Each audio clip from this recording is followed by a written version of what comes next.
श्री भागवत भगवान की जय। सुखदेव जी महाराज की जय। नमः पार्वती पतये हर हर महादेव हर। जो भगवानનું પ્રાગટ્ય થયું, નંદ બાબાને ત્યાં જે ઉત્સવ મનાવવામાં આવ્યો એનું નામ છે નંદ મહોત્સવ. ઉત એટલે ઉપર, જે તમારા પ્રાણોને ઉપરની દિશામાં લઈ જાય એને કહેવાય ઉત્સવ. કોઈક સંઘ એવો હોય જે તમને નીચે લઈ જાય અને કોઈનો સંઘ છે તમને ઉપર લઈ જાય. યોગનો અર્થ જ એવો છે, શક્તિઓનું ઉર્ધ્વગમન એનું નામ યોગ છે અને શક્તિનું અધોગમન એનું નામ ભોગ છે. મનુષ્ય અને પ્રાણી માત્રના શરીરમાં બલવીર્ય બહુ છે, પણ એનું ઉર્ધ્વીકરણ થાય એનું નામ યોગ છે. અને કેવળ ઇન્દ્રિય સુખ માટે જ્યારે એનું અધોગમન થાય ત્યારે એને ભોગ કહેવાય છે. અને ભોગ તરફ જાય તેના ભોગ લાગ્યા એવું યાદ રાખો, એ પતનનું લક્ષણ છે. તમારે નંદ મહોત્સવ મનાવવાનો હોય તો બ્રહ્મ મુહૂર્તનો સમય બહુ ઉત્તમ કહેવાય. નંદયતી સર્વજનાન સનંદ. આ નંદ એ જીવનું પ્રતીક છે. નંદ મહોત્સવ એટલે જીવ માત્રે જે મનાવવાનો છે તે જીવ માત્રનું લક્ષ્ય કયું છે? શિવની પ્રાપ્તિ એ જીવનું લક્ષ્ય છે. શિવ શબ્દ ઈશ્વરના અર્થમાં વપરાય છે, એટલે જીવ માત્રે ઈશ્વરની પ્રાપ્તિ કરવાની. શિવ એટલે તમારા જે ઈષ્ટદેવ હોય તે. રામનો ભક્ત હોય તો એને રામ સમજવાનું, કૃષ્ણનો ભક્ત હોય તેને કૃષ્ણ સમજવાનું, દેવીનો ભક્ત હોય તેને જગદંબા એવું સમજવાનું. એટલે તો વેદવ્યાસે કોઈ નામનો આગ્રહ ન રાખ્યો. પ્રથમ સ્કંદના પ્રથમ અધ્યાયના પ્રથમ શ્લોકના અંતિમ ચરણમાં લખ્યું સત્યમ પરમ ધીમહિ. વેદવ્યાસ એવું પણ લખી શકત કૃષ્ણમ પરમ ધીમહિ, પણ કૃષ્ણમ શબ્દને બદલે સત્યમ પરમ ધીમહિ લખ્યું. કેમ કે ભાગવત એક સંપ્રદાયનો ગ્રંથ નથી, મનુષ્ય માત્ર માટેનો ગ્રંથ છે. એટલે કોઈ રામનો ભક્ત હોય તેને સમજવાનું રામમ પરમ ધીમહિ, કોઈ શિવનો ભક્ત હોય તેને સમજવાનું શિવમ પરમ ધીમહિ, કોઈ શક્તિનો ઉપાસક હોય એને સમજવાનું શક્તિ પરામ ધીમહિ. ટૂંકમાં વેદવ્યાસે નામ અને રૂપનો આગ્રહ રાખ્યો નથી. ભગવાનના નામ અને રૂપ અનંત છે. એક જ નામમાં ભગવાનને ગોંધી ન રાખો. તમારા ઘરમાં બાબો હોય એના બે નામ રાખો છો, ઘરમાં ભૂરીઓ કહો અને કોલેજમાં બીજું કંઈ કહેતા હોય. ત્યારે તમારો બાબો સવારમાં જુદો ડ્રેસ પહેરે, બપોરે જુદો પહેરે, હાજે જુદો પહેરે, ત્યારે ભગવાન ડ્રેસ બદલે કે ના બદલે? કોઈ દાડું સુદર્શન લઈને આવે, કોઈ દિવસ ધનુષ્ય લઈને આવે. એની ઈચ્છા થાય તો એ પણ વેશભૂષા બદલે, એ પણ આયુધ બદલતા રહે. એક જ આયુધ અને એક જ ડ્રેસમાં ભગવાન બેસે એવું બનતું નથી. ખાલી ધ્યાન માટે એવો આગ્રહ રાખવાની જરૂર છે કે એક સ્વરૂપ હોય. બાકી ભગવાન રૂપમ રૂપમ પ્રતિરૂપો બભુવ. ભગવાનના નામ અને રૂપ અનંત છે. એ જ્યારે જેવું ચાહે તેવું રૂપ લઈને આવે છે. ભગવાનનો ઉત્સવ થયો, ભગવાનનું પ્રાગટ્ય થયું, એને નંદ મહોત્સવ કહે છે. જુઓ, આ નંદ મહોત્સવનું ફળ બહુ મોટું છે. તમે કોઈ વિષય માટે ત્રસ્ત હોય, કન્યા મોટી થઈ હોય, એના લગ્નની ચિંતા હોય, છોકરો મોટો થયો હોય, એના અભ્યાસનો પ્રશ્ન હોય, છોકરો મોટો હોય, વિવાહની ચિંતા હોય, તમે કોઈ વિષયને કારણે થોડા અટવાયેલા રહેતા હોય ધંધામાં, વ્યવહારમાં, તમે નંદ મહોત્સવનો પાઠ 45 દિવસ સુધી નિયમિત કરો. આ નંદ મહોત્સવનું તમને એડ્રેસ આપી રાખું. ભાગવતજીના 10મા સ્કંદના 5મા અધ્યાયના 1 થી 18 શ્લોક છે, એને કહેવાય છે નંદ મહોત્સવ. એ નંદ મહોત્સવનો બને તો રોજ પાઠ કરો. એ નંદ મહોત્સવના આરંભમાં સુખદેવજી આ બધા શ્લોક બોલ્યા છે. શ્રી શુક ઉવાચ નંદસ્ત્વાત્મજ ઉત્પન્ને જાતાહલાદો મહામનઃ आहूय विप्रान् वेदज्ञान स्नातशुचिरलङ्कृत वाचयित्वा स्वस्त्ययनं જાત કર્માત્મજસ્ય વૈ કારયામાસ વિધિવત પિતૃદેવાર્ચનં તથા ધેનુનામ નિયુતે પ્રાદાદ વિપ્રેભ્ય સમલંકૃતે તિલાદ્રિન સપ્તરત્નૌઘ સાતકૌભાંબરાવૃતાન કાલેન સ્નાન શૌચાભ્યામ સંસ્કારૈસ્ત્યપસિજ્યયા શુદ્ધ્યંતિ દાનૈઃ સંતુષ્ટ્યા દ્રવ્યાણ્યાત્માત્મ વિદ્યયા. જો પ્રથમ શ્લોકમાં સુખદેવજી એવું કહે છે કે નંદસ્ત્વાત્મજ ઉત્પન્ને જાતઃ લાદો મહામનાહ. આ નંદ બાબા કેવા છે? મહામનાહ. એમનું મન બહુ વિશાળ છે, એમનું હૃદય બહુ વિશાળ છે. જેનું હૃદય વિશાળ છે, જેનું વચન સ્નેહાળ છે અને જેના નેત્ર પ્રેમાળ છે, આ ત્રણ સંતના લક્ષણ છે. નંદ બાબા કેવા છે? એમનું હૃદય જરા પણ સંકુચિત નથી. નંદ બાબા બહુ વિશાળ હૃદયના છે. કહે છે નંદસ્ત્વાત્મજ ઉત્પન્ને. જો પ્રથમ ચરણમાં એવું લખ્યું કે નંદ બાબાના આત્મજ. આત્મજ કોને કહેવાય? જે પુત્ર હોય તેને કહેવાય આત્મજ. હવે વેદવ્યાસ લખે છે નંદસ્ત્વાત્મજ ઉત્પન્ને. નંદ બાબાને ત્યાં પુત્ર રૂપે ભગવાન જ્યારે આવ્યા. હવે વસ્તુતઃ તો શ્રી કૃષ્ણ વસુદેવાત્મજ છે, એટલે વસુદેવના પુત્ર છે. પણ નંદ બાબાના માટે કેવું લખ્યું? નંદસ્ત્વાત્મજ ઉત્પન્ને. નંદ બાબાના મનમાં આવો ભેદ છે જ નહીં કે આ વસુદેવના પુત્ર છે અને મારે ઘેરે ઉછરવાના છે. નંદ બાબાના મનમાં એવો જ ભાવ છે, આ મારો પુત્ર છે, એમાં ભેદ નથી. અને તેથી વેદવ્યાસ એવું લખે છે નંદસ્ત્વાત્મજ ઉત્પન્ને જાતાહલાદો મહામનઃ. જાતાહલાદ, આહલાદ એટલે આનંદ. નંદ બાબાને ત્યાં ઉત્સવ થયો ત્યારે એમના હૃદયમાં જાણે આનંદનો એક ફુવારો ઉડ્યો હોય, આનંદનો ઉભરો આવ્યો હોય, એવો નંદ બાબાને ત્યાં એટલો બધો આનંદ થયો. આ બધી ગોપીઓ ભેગી થઈ અને નંદ બાબાને ત્યાં ઉત્સવ મનાવવા લાગી. આહુય વિપ્રાન. બ્રાહ્મણોને બોલાવવામાં આવ્યા. આહુય એટલે બોલાવ્યા. આહુય વિપ્રાન વેદજ્ઞ. તે બ્રાહ્મણો કેવા છે? વેદજ્ઞ એટલે વેદના જ્ઞાતા છે. કોઈએ એવો પણ પાઠ લખ્યો છે આહુય વિપ્રાન દેવજ્ઞ. દેવજ્ઞ એટલે જ્યોતિષ શાસ્ત્રના જ્ઞાતા એવા બ્રાહ્મણોને બોલાવવામાં આવ્યા. દેવજ્ઞ એટલે જ્યોતિષના જ્ઞાતા. જો દેવજ્ઞ પાઠ કરતા વેદજ્ઞ પાઠ વધારે સારો છે. એનું કારણ એવું છે, જે દેવજ્ઞ હોય એટલે જ્યોતિષી હોય એ વેદજ્ઞ હોય એવું જરૂરી નહીં. એ વેદ ન પણ જાણતો હોય, પણ જે વેદજ્ઞ હોય તે જ્યોતિષી હોય છે. એટલે આહુય વિપ્રાન વેદજ્ઞ સ્નાત શુચિરલંકૃત.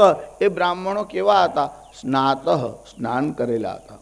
શુચિ, કેવળ સ્નાન નહીં, સ્નાન તો પશુ પણ કરે છે. ગાય, ભેંસ અને કૂતરા, ઘોડાઓ પણ સ્નાન કરે છે. પણ સ્નાન કોને કહેવાય? સ્નાન કર્યા પછી જપ અને પૂજા ન કરવાના હોય તો એ સ્નાન પશુ સ્નાન છે. આહુય વિપ્રાન વેદજ્ઞ સ્નાત શુચિ એટલે પવિત્ર, અલંકૃત અને એમને અલંકાર ધારણ કરેલા છે. ત્યારે બ્રાહ્મણોના અલંકાર કયા? સ્ત્રીઓના અલંકાર જુદા છે, પુરુષોના અલંકાર જુદા છે, રાજાઓના અલંકાર જુદા છે અને બ્રાહ્મણોના અલંકાર ભિન્ન છે. ત્યારે બ્રાહ્મણો કોઈ અછોડાને ચેન પહેરીને નીકળે એવું જરૂરી હોતું નથી. બ્રાહ્મણના મુખ્ય અલંકારમાં પહેલું આભૂષણ છે વિદ્યા. બીજા બધા આભૂષણ વ્યર્થ છે. જેની પાસે વિદ્યારૂપી આભૂષણ ન હોય એ ગમે તેટલા આભૂષણ પહેરે. મૂર્ખને તમે ગમે તેટલો શણગારો તો પણ એનો કાંઈ અર્થ હોતો નથી. ત્યારે બ્રાહ્મણોના મુખ્ય આભૂષણ, એમાં પ્રથમ આભૂષણ છે વિદ્યા, બીજું આભૂષણ છે રુદ્રાક્ષ અને ત્રીજું આભૂષણ છે ભસ્મ. ત્યારે વિદ્યા, ભસ્મ અને રુદ્રાક્ષ આ બ્રાહ્મણોના ત્રણ મુખ્ય આભૂષણ છે. અને યજ્ઞોપવિત તો સંસ્કારના અંતર્ગત છે. યજ્ઞોપવિતના સંસ્કાર બ્રાહ્મણ બાળકને 5 વર્ષે કરવામાં આવે છે. બ્રહ્મતેજની ઈચ્છાવાળાએ 5મા વર્ષે યજ્ઞોપવિત ધારણ કરવું જોઈએ. 3 વર્ણના લોકો જનોઈ લેતા હતા, બ્રાહ્મણ, ક્ષત્રિય અને વૈશ્ય. પછી ધીરે ધીરે બધા જનોઈ મૂકતા ગયા. એનું કારણ નિયમ કોઈને પાળવો જ નથી. હવે જનોઈ ન ધારણ કરો તો તમને વેદ મંત્રનો અધિકાર મળતો નથી. એટલે મહાપ્રભુજીએ લખ્યું કે વેદ મંત્ર ભણવા નહીં, શ્રી કૃષ્ણ શરણમ મમનો મંત્ર ભણવો. કેમ કે જનોઈ ન લીધી હોય તો પણ આ મંત્ર ભણી શકાય. પણ વલ્લભ કુળનો બાળક હોય તો વેદ મંત્ર ભણવાની છૂટ છે, એને ગાયત્રી મંત્ર બોલવાની છૂટ છે. એટલે મહાપ્રભુ વલ્લભાચાર્યએ ગાયત્રી મંત્ર ઉપર ભાષ્ય લખ્યું છે. જેને ભાષ્ય વાંચતા ન આવડતું હોય તેને સુબોધિનીજી એટલે ભાગવત ઉપરનું ભાષ્ય વાંચવું. જેને સુબોધિનીજી પણ વાંચતા ના આવડે તેને 252 વૈષ્ણવની વાર્તા અને 84 વૈષ્ણવની વાર્તા સાંભળવી. પણ શાસ્ત્રીજી એટલું પણ વાંચવાનું ન શીખ્યા હોય, ભણવાનું તો અષ્ટાક્ષર મંત્ર બોલવો. શ્રી કૃષ્ણ શરણમ મમ, શ્રી કૃષ્ણ શરણમ મમ, શ્રી કૃષ્ણ શરણમ મમ, જય શ્રી કૃષ્ણ શરણમ મમ, શ્રી કૃષ્ણ શરણમ મમ, શ્રી કૃષ્ણ શરણમ મમ, શ્રી કૃષ્ણ શરણમ મમ, શ્રી કૃષ્ણ શરણમ મમ, શ્રી કૃષ્ણ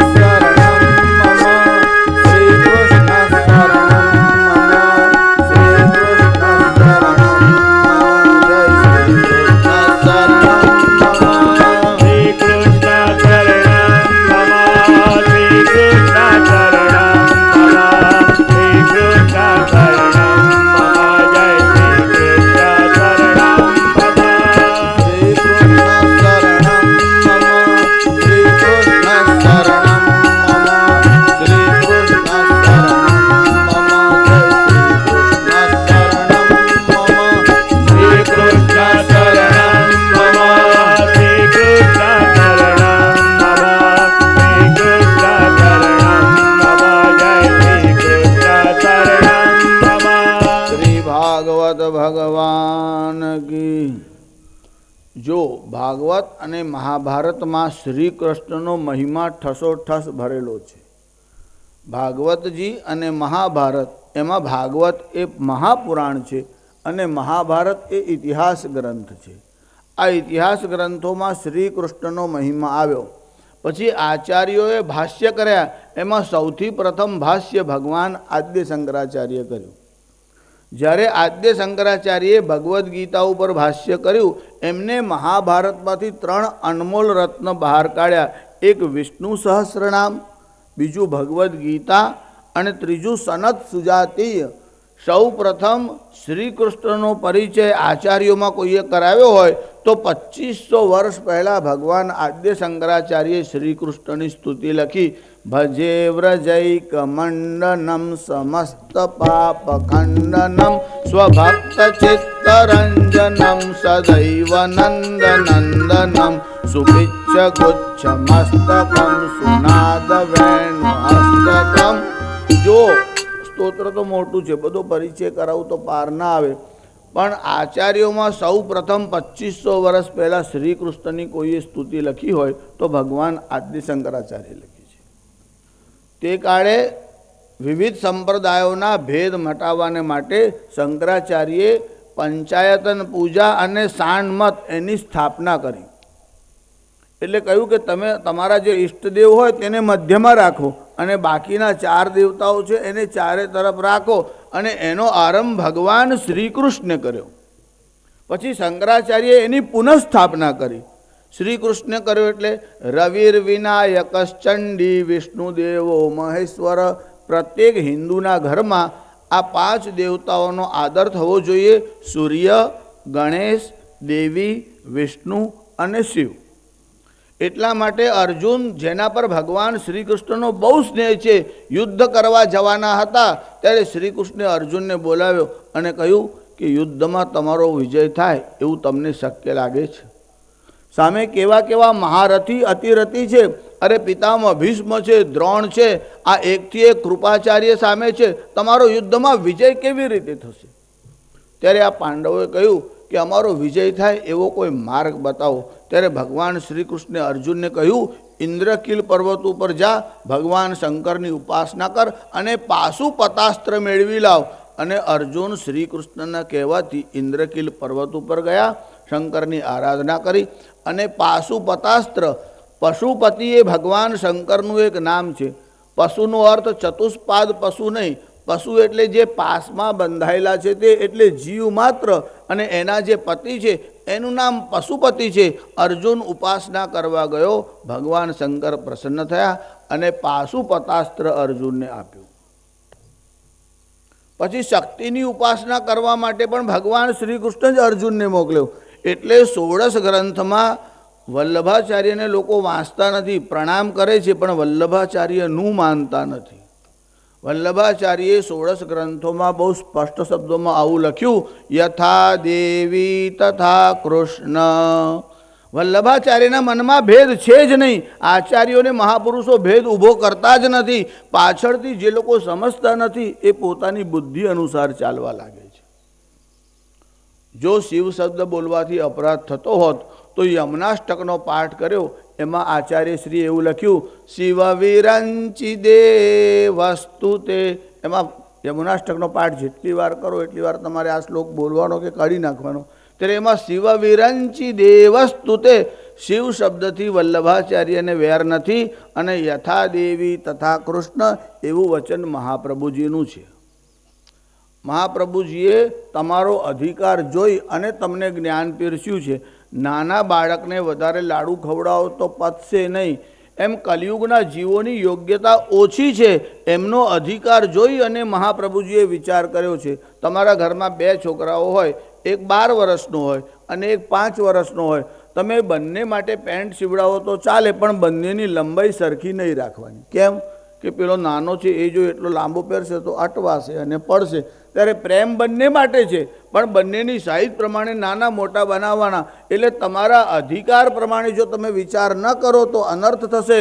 એટલે વલ્લભાચાર્યે એટલા સરળ ભાષામાં ગહન ઉપદેશ આપ્યા. સાધારણ સંસ્કૃત ભણેલો માણસ હોય તો પણ એ સ્તોત્રનો પાઠ કરી શકે. અધરમ મધુરમ વદનમ મધુરમ નયનમ મધુરમ હસિતમ મધુરમ હૃદયમ મધુરમ ગમનમ મધુરમ મધુરાધિપતેરખિલમ મધુરમ અધરમ મધુરમ વદનમ મધુરમ નયનમ મધુરમ હસિતમ મધુરમ હૃદયમ મધુરમ ગમનમ મધુરમ મધુરાધિપતેરખિલમ મધુરમ. મધુરાધિપતે ભગવાનના માટે એક શબ્દ વાપર્યો છે. જે વસ્તુઓ મધુર હોય પણ એ જેમ કોઈ સુંદર હોય અને સુંદરતાનો શિરોમણી હોય એટલે એમાં શ્રેષ્ઠ હોય. ભગવાન મધુર નથી, મધુરાધિપતે રખિલમ. અખિલમ એટલે સર્વ. જીવો હોય ને, કોઈનો રંગ બહુ સરસ હોય, ગૌર વર્ણ હોય, પણ નાક એવું જાડું હોય કે નેપાળ કે ચીનની લાઈન લગાડી હોય એવું તમને લાગે. કોઈના હોઠ બહુ જાડા જાડા હોય. બધું જ સર્વાંગીણ સુંદર હોય એવું બનતું નથી. જીવોમાં કોઈનો હોઠ સારો, કોઈના નાક સારા, કોઈની સ્પીચ વાણી સારી, કોઈ દેખાવમાં બહુ સરસ હોય પણ મોઢું ન ખોલે ત્યાં જ મોં ખોલે એને ખમણ પડે કે કંઈક બળતું જ બોલે છે. શું બોલે છે ખબર જ ના પડે. પણ ભગવાનનું સર્વાંગીણ સુંદર છે. અધરમ મધુરમ વદનમ મધુરમ નયનમ મધુરમ હસિતમ મધુરમ હૃદયમ મધુરમ ગમનમ મધુરમ મધુરાધિપતેરખિલમ. કોઈ એકાદ અંગ ભગવાનનું સુંદર નથી, અખિલમ મધુરમ. કોઈનું રૂપ બહુ સુંદર હોય, આંખ, કાન, નાક, ચરણ, હાથ બધું સુંદર હોય, પણ ચાલે ત્યારે એક પગ આમ ઘસડાય. તમે સમ્રાટોનું વર્ણન વાંચ્યું હશે, એમાં અકબરનું વર્ણન પેલા ચાટુકાર ઇતિહાસકારોએ કર્યું છે. બાકી અકબર જ્યારે ચાલતો ત્યારે એનો ડાબો પગ આમ ઘસડાતો હતો. હવે એનું વર્ણન હમણાં ક્યાં કરવા બેસું. પણ તાત્પર્ય એવું કે જીવોમાં કોઈક ને કોઈક ત્રુટિ એટલે કમી હોય છે. જીવોની દરેક વસ્તુ સુંદર હોઈ શકતી નથી. જો કોઈ વાર ભગવાનનું સ્વરૂપ સુંદર ન હોય એવું બને, પણ ભગવાનનો સ્વભાવ સુંદર છે. આગળ પૂતના ચરિત્રમાં આવશે. પૂતના એટલે જે પવિત્ર નથી તે. આ પૂતના દેખાવમાં તો નાટક બહુ કરે છે, શ્રૃંગાર બહુ કરે છે, પણ એનો સ્વભાવ સુંદર નથી. પરમાત્માનો સ્વભાવ સુંદર છે. પરમાત્મા મત્સ્ય અવતાર લઈને એટલે માછલીનું રૂપ લઈને આવ્યા, કુર્મા અવતાર એટલે કાચબાનું રૂપ લઈને આવ્યા, વરાહ અવતાર એટલે સૂકરનું રૂપ લઈને આવ્યા. જો ભગવાન રૂપ જુદા જુદા લે છે, પણ ભગવાનનો સ્વભાવ અને ભગવાનની લીલાઓ બહુ સુંદર છે. ભગવાનનું નામ મધુર છે, ભગવાનની લીલા મધુર છે, ભગવાનનું રૂપ મધુર છે, અને ભગવાનનું ધામ મધુર છે. ભગવાનની લીલા, ભગવાનનું નામ, ભગવાનનું ધામ આ બધું જ સુંદર છે. એટલે અખિલમ એક એક બોલવા બેસે તો ક્યાં પાર આવે. એટલે મહાપ્રભુજીએ એક શબ્દ વાપર્યો, અખિલમ મધુરમ, બધું જ મધુર છે. ગમે ત્યાંથી ધ્યાન ધરો. સાકરનો ગાંગડો ઉપરથી ચાટો તોય ગળ્યો લાગે અને નીચેથી ચાટો તોય ગળ્યો લાગે. ભગવાનનું સ્વરૂપ ચરણોથી જુઓ કે ઉપરથી જુઓ, પણ તમારો અધિકાર ઉપરથી જોવાનો નથી. એટલે ભગવાનના ચરણોનું દર્શન પહેલાં કરવા. એનું કારણ ભક્તિના જુદા જુદા પ્રકાર છે. ભાગવતના સપ્તમ સ્કંદમાં આપણે તો નૃષિ પ્રાગટ્ય કરવાનું હતું, બધા વિષયને ન્યાય આપવાનું શક્ય નથી હોતું, પણ ભક્તિના 9 પ્રકારો છે. નવધા ભક્તિ. એમાં સૌથી પહેલાં શ્રવણમ એટલે સાંભળવાની જિજ્ઞાસા. પ્રહલાદને પૂછવામાં આવ્યું કે તું જે પાઠ ભણવા ગુરુના ઘેર ગયો એમાં તને જે પાઠ સુંદર લાગ્યો હોય તે મને સંભળાવ. ત્યારે શું કહ્યું પ્રહલાદે? શ્રવણમ કીર્તનમ વિષ્ણો સ્મરણમ પાદસેવનમ અર્ચનમ વંદનમ દાસ્યમ સખ્યમાત્મનિવેદનમ. પહેલી જ વાત કહી શ્રવણમ. ભગવાનની કથા સાંભળવામાં જેને આનંદ આવે તે વૈષ્ણવ. અને ભગવાનની કથા ચાલતી હોય ત્યારે આમ ઝોકા ખાતો હોય એટલે સમજવાનું કે પૂર્વજન્મનું બેલેન્સ અત્યારે પ્રગટ થયું લાગે છે. એટલે નરસિંહ મહેતાએ એવું લખ્યું કે નાથજી પાપ મેં કવણ કીધા કે નામ લેતા તારું નિદ્રા આવે. ગપ્પા મારું તો ઊંઘ નથી આવતો, પણ તારી કથા ચાલે ત્યારે જલ્દી જલ્દી ઘેન આવે છે. એનું કારણ પૂર્વના પાપનો ઉદય થાય ત્યારે કથા સાંભળવાની ઈચ્છા થતી નથી. પૂરબ જન્મ કે પાપ સે હરિ કથા ન સુહાય, કે પૂર્વ જન્મ के पाप से हरि चर्चा न सुहाय, और उसी पाप से कुत्ता होकर घर घर दंडा खाय सियावर रामचंद्र की. હમણાં તમે કહો ચાલો ને કથામાં ચાલો ને તારે ખભા ચાલે, હમણાં ટાઈમ નથી, હમણાં ટાઈમ નથી. અને કૂતરું જો મંડપમાં ઘૂસી જાય તો બધા પાછળ દોડવા લાગે, બહાર જા બહાર જા. એવું કહે છે ગયા જન્મમાં તને બહુ નિમંત્રણ મોકલાયું ત્યારે ખભા ચડાવતો હતો, હવે આવે છે તો લોકો ઘૂસવા દેતા નથી. ત્યારે મનુષ્ય શરીર હોય ત્યાં સુધી જ આ શક્ય થાય છે. મનુષ્ય સત્સંગ કરી શકે છે. તમે જોયું કે બળદ અને ભેંસો કથા સાંભળવા ગયા એવું થાય છે? બાકી અહીં લાઈન બાંધી દે તો સવાર ત્યાં સુધી ઊભા જ રહે છે. પ્રાણીઓને ભગવત કથાની, પ્રાણીઓને પોતાના સ્વરૂપનું ભાન નથી, પરમાત્માના સ્વરૂપનો પરિચય ક્યાં થશે? પૂર્વજન્મનું પુણ્ય હોય તો જ તમારો કથામાં આનંદ કે રસ આવે છે, એ સિવાય આવી શકતો નથી. ભાગવતની કથા તો બહુ જન્મનું પુણ્ય ભેગું થાય તો જ સાંભળવાનો યોગ પ્રાપ્ત થાય છે. નંદ બાબાએ જ્યારે ઉત્સવ કર્યો, એમના ઘરે ભગવાનનું પ્રાગટ્ય થયું, એમને બ્રાહ્મણોને બોલાવ્યા. તે બ્રાહ્મણો કેવા છે? આહુય વિપ્રાન વેદજ્ઞ, તે વેદના જ્ઞાતા છે. સ્નાત, સ્નાન કરીને આવ્યા છે. શુચિ, પવિત્ર છે. અલંકૃત, અને વિદ્યા વડે પોતાની શોભા કરે એવા છે. જો ઘરેણાઓ કોને કહેવાય અને સાચું ઘરેણું કયું? શ્રોત્રસ્ય ભૂષણમ શાસ્ત્રમ. શ્રોત્ર એટલે કાન. આ કાનનું આભૂષણ કયું? એરિંગ પહેરો પણ કથા ન સાંભળો તો એ કાનનો અર્થ નહીં, એ ઘરેણું બોજારૂપ કહેવાય છે. શ્રોત્રસ્ય ભૂષણમ શાસ્ત્રમ. શાસ્ત્ર સાંભળવાની ઈચ્છા થાય, ભગવાનના ગુણાનુવાદ સાંભળવાની ઈચ્છા થાય, એ કાનનું ઘરેણું છે.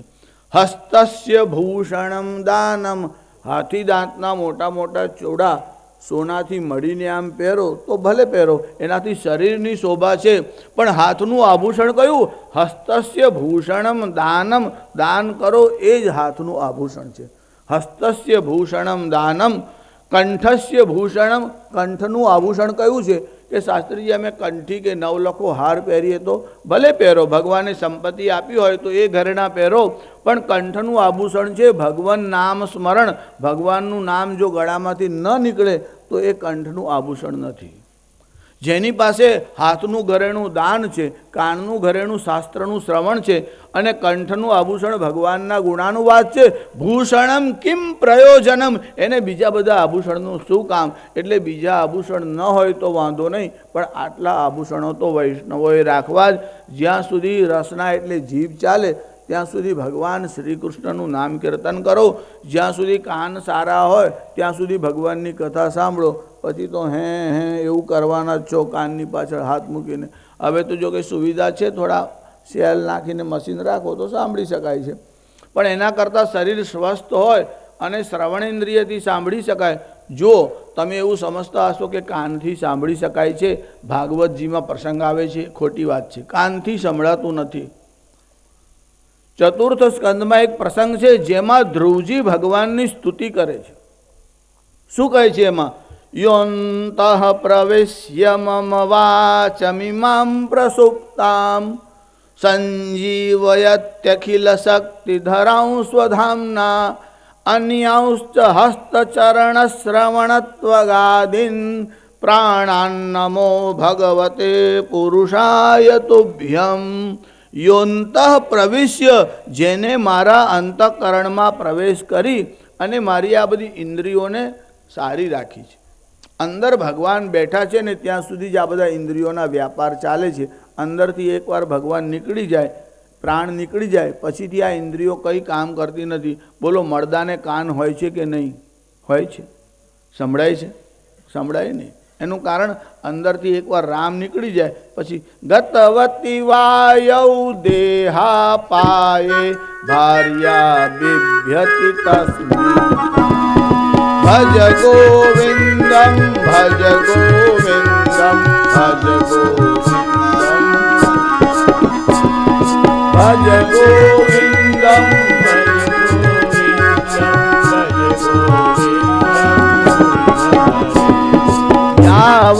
જીવો નિવસતિ દેહે કુશલં ગતવતી વાયૌ દેહા પાયે ભાર્યા બિભ્યતિ તસ્મિન ભજ ગોવિંદમ ભજ ગોવિંદમ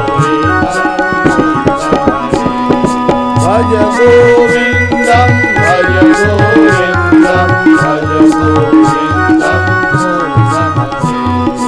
ભગવદ ગીતા કિંચિદ ગીતા ગંગા જલલવ કણિકા સકૃદપી યેન મુરારી સમર્થા તસ્ય યમઃ કિં કુરુતે ભજ ગોવિંદમ ભજ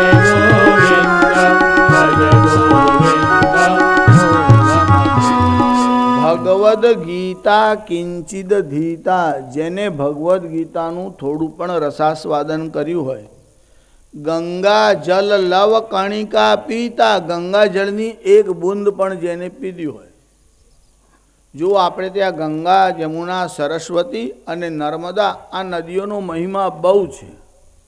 ઘણા લોકો આવું સમજે છે કે કોર્પોરેશનનું પાણી નળમાં આવે છે અને જમનાજીમાં પણ છે, બેમાં ભેદ શું? નળનું પાણી એટલે H2O, યમુનાજીનું પાણી એટલે H2O. આવું તમે સમજતા હોય તો સમજણમાં ભૂલ છે. હાઇડ્રોજનના 2 પરમાણુ અને ઓક્સિજન આ મળીને જળ થાય છે. તમે કોઈ વાર થોડો સૂક્ષ્મ બુદ્ધિથી વિચાર કરો કે હાઇડ્રોજનનો ગુણધર્મ શું છે અને ઓક્સિજનનો ગુણધર્મ શું છે. એક બળવાવાળો છે અને એક બાળવાવાળો છે. એ બંને ભેગા થાય તો હલવાવાળો કેવી રીતે થાય છે? જળમાં જે બંને ગેસ છે એના ગુણધર્મનો વિચાર કરો. એટલે કેવળ આ બે ભેગા થઈ ગયા એવું નહીં, એની પાછળ જો ઈશ્વરી તત્વ ન હોય, પરમાણુઓ ભેગા થયા અને સૃષ્ટિની રચના થઈ ગઈ, આ સમજણ ખોટી છે. જો એ 2 તત્વને ભેગા કરનાર કોઈ ન હોય, ઈશ્વરી તત્વ ન હોય, ઈશ્વર શબ્દ ઈટ ધાતુથી બન્યો છે, એનો અર્થ છે ટુ ગવર્ન એટલે કંટ્રોલ. જો જગત આપોઆપ પરમાણુમાંથી નિર્માણ થાય તો જગતમાં અંધાધૂંધ અવ્યવસ્થા હોય. આ ટેબલ એની મેળે અહીંથી ત્યાં ખસી શકતું નથી જ્યાં સુધી એને કોઈ ખસેડનાર ન હોય. જળ વસ્તુમાં ગતિ નિર્માણ થતી જ નથી. પરમાણુઓમાં જે ગતિ છે એ શાને કારણે નિર્માણ થઈ? અધ્યાત્મશાસ્ત્ર અને ભૌતિક વિજ્ઞાન એ બંનેનો ભેદ આવો છે. વિજ્ઞાન એવું માને છે કે પરમાણુની ગતિને કારણે, મોશનને કારણે એનર્જી નિર્માણ થાય છે. આધ્યાત્મશાસ્ત્ર એવું કહે છે ઈશ્વરી શક્તિને લીધે પરમાણુમાં મોશન એટલે ગતિ થાય છે. સારું, વિજ્ઞાન અને આધ્યાત્મ, આપણી સ્થિતિ તો એવી છે, આધ્યાત્મ પચતું નથી અને વિજ્ઞાન ભણતા નથી. ઘણા લોકો કહે શાસ્ત્રીજી ઠાકોરજી 56 ભોગ આરોગ્ય છે. આપણે 56 ભોગ આરોગ્ય તો તને ખીચડી તો પચતી નથી, હાજે ફાંકી ખાવી પડે છે. અને 56 ભોગની વાત ઠાકોરજી કહે તે કરવાનું, ઠાકોરજી કરે તે નહીં કરવાનું. આપણું સામર્થ્ય એવું હોતું નથી. શાસ્ત્રીજી શ્રી કૃષ્ણે આટલા બધા વિવાહ કર્યા, અમે 2-3 કરીએ તો તમને કંઈ વાંધો ખરો?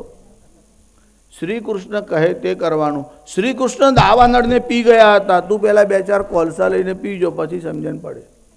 શ્રી કૃષ્ણે ગિરિરાજને ઉપાડ્યો હતો, તું પહેલાં 20 કિલોનું એક વજન લઈ અને ટચલી આંગળી પર ઉપાડી જો, સમજણ પડે. શ્રી કૃષ્ણે કર્યું. શ્રી કૃષ્ણ પરમાત્મા છે.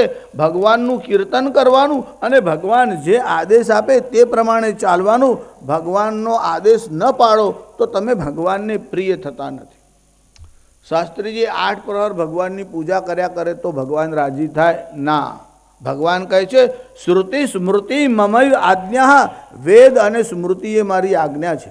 યસ્યોલ્લંઘ્ય વર્તતે, જે મારી આજ્ઞાનું ઉલ્લંઘન કરે છે, આજ્ઞોચ્છેદી, એ મારી આજ્ઞાનો ઉચ્છેદ કરે છે. મદ ભક્તોપી નમે પ્રિય, મારો ભક્ત હોય તો પણ મને પ્રિય નથી.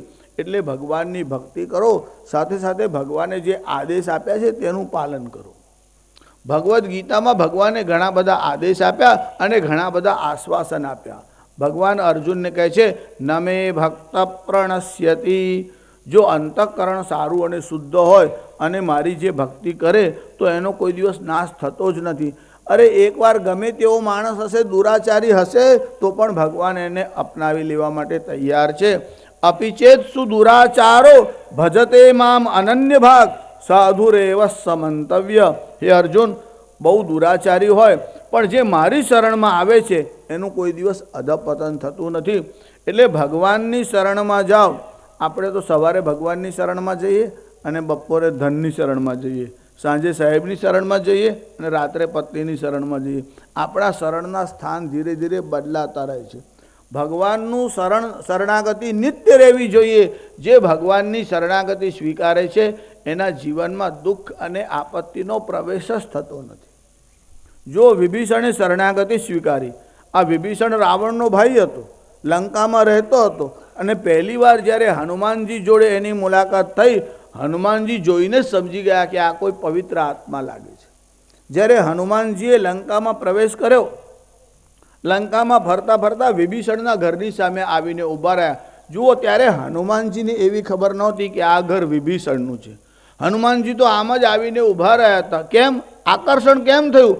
રામાયુધ અંકિત ગ્રહ, શોભા બર્નિ ન જાય, નવ તુલસી કા બૃંદત, દેખી હરસ કપિરાય. એમને જોયું કે ઘરની બહાર રામજીના આયુધ લગાડેલા છે. રામાયુધ અંકિત ગૃહ, શોભા બર્નિ ન જાય, નવ તુલસી કા વૃંદત, અને આંગણામાં તુલસીનો છોડ હતો.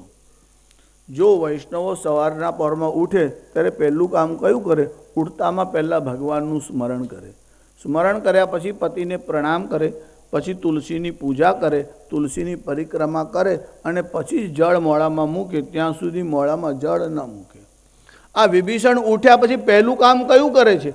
હનુમાનજી બહાર ઊભા રહ્યા કે આ ઉઠીને શું કરે છે તે જોવું.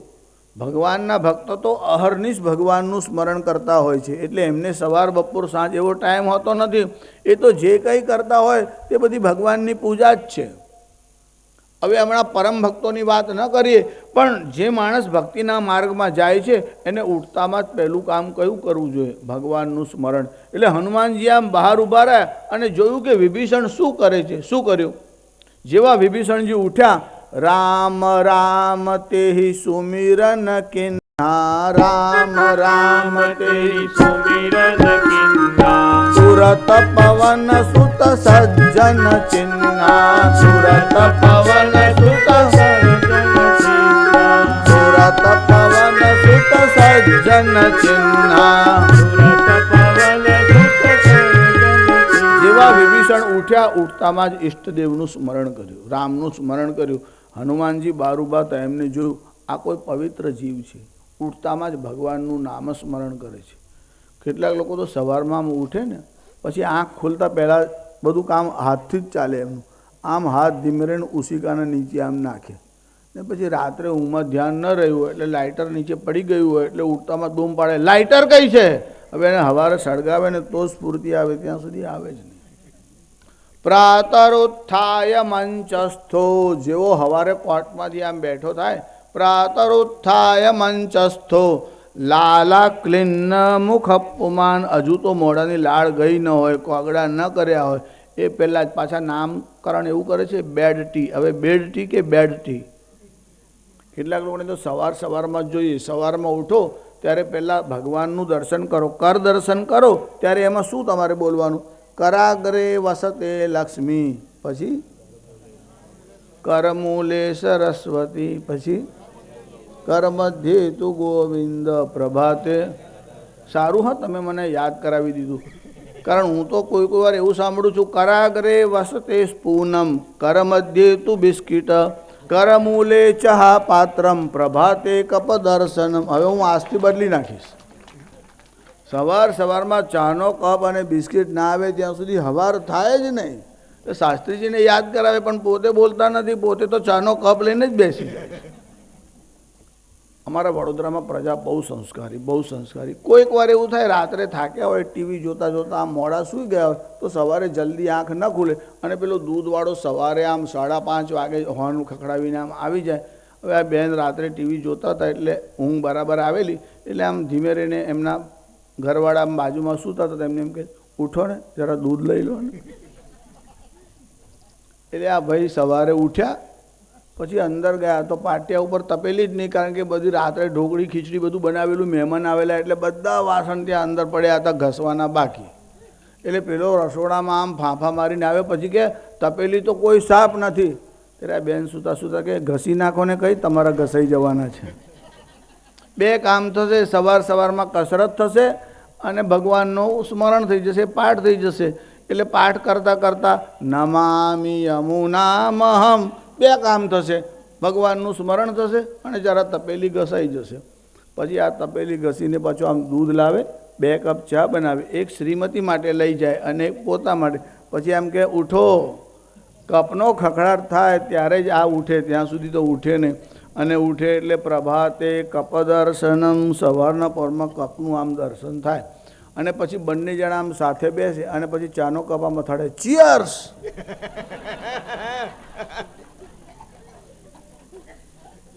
તમે લોકો ટીવીમાં જોતા હશો ને ભાઈ, હું તો એકવાર જોઉં તો મને યાદ થઈ જાય.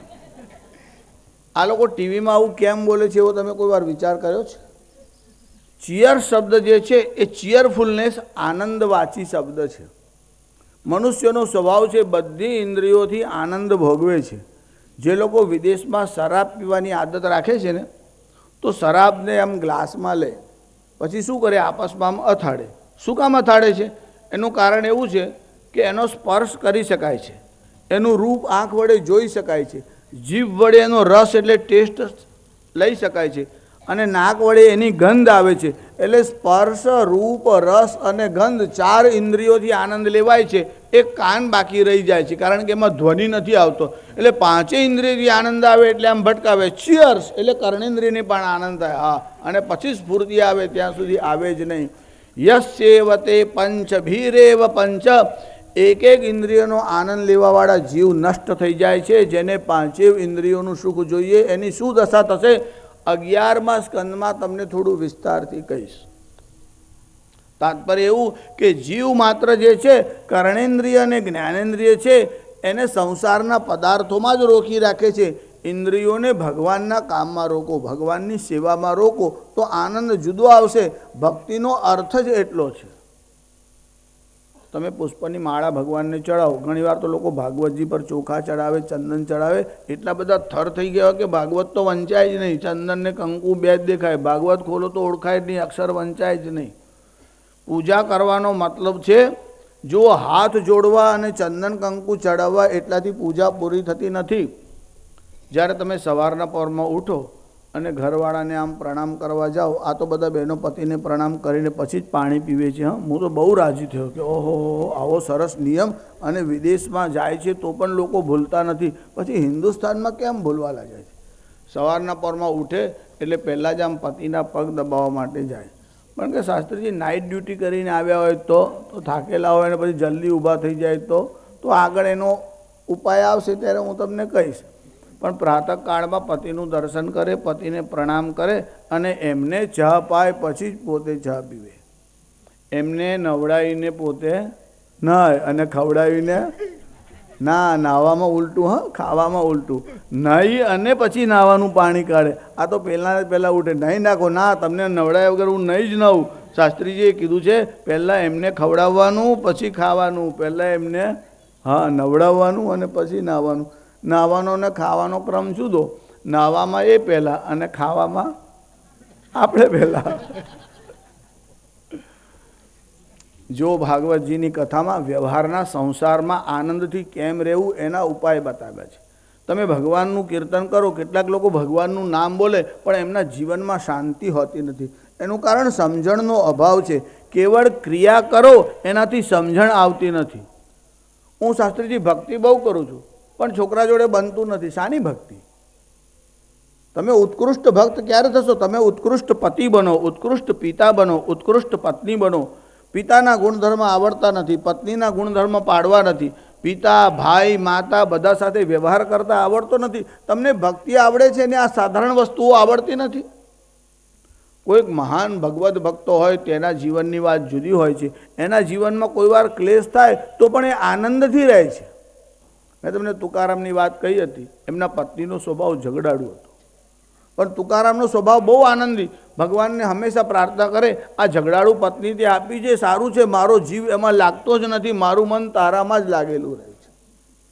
તુકારામનો સ્વભાવ બહુ ઉદાર, બહુ ઉદાર. એકવાર તુકારામ નગરમાં ગયા, કીર્તન બહુ સુંદર કરતા.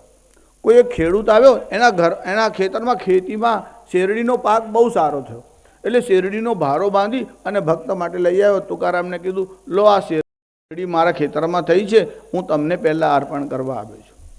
તુકારામનો સ્વભાવ બહુ ઉદાર. શેરડીનો ભારો લઈ અને ઘર તરફ આવવા નીકળ્યા. રસ્તામાં છોકરાઓ મળે, બોલો પાંડુરંગ ભગવાન કી જય, પાંડુરંગ ભગવાન કી જય. અને છોકરાઓને પેલો શેરડી આમ વેચતો આવે.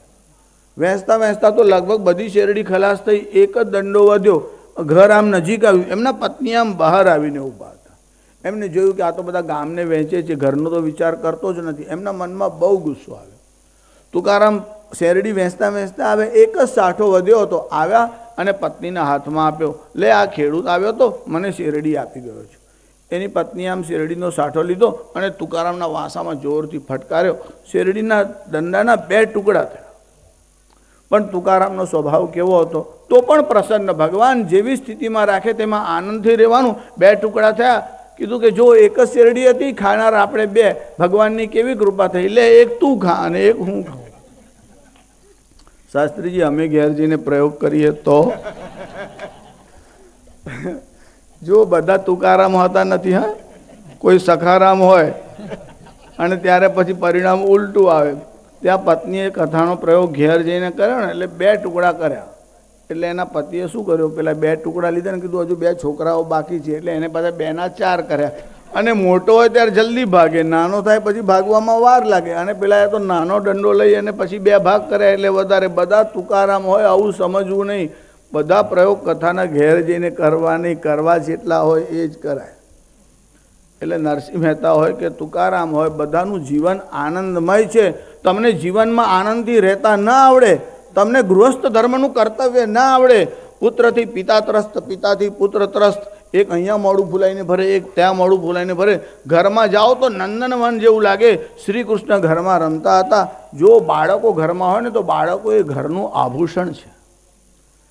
પુત્રને સંસ્કાર આપો અને વાનપ્રસ્થ આશ્રમ જ્યારે 50 વર્ષ પૂરા થાય ત્યારે બાળકોને રહેતા શીખવાડો. તમારી પાસે જે વિદ્યા છે તે બાળકોને મળવી જોઈએ. હવે હમણાં ગૃહસ્થાશ્રમ અને વર્ણાશ્રમના ધર્મ બધા ક્યાં કહેતા હોય શું? વાનપ્રસ્થ આશ્રમનું જીવન અત્યારે સૌથી બગડ્યું છે. માણસ જો દુઃખી હોય તો 50 વર્ષ પછી છે. ભલે સ્ત્રીઓનું સામ્રાજ્ય થયું હશે, પણ સ્ત્રી યુવાન હોય ત્યાં સુધી જ ઘરમાં એનું વર્ચસ્વ રહેશે.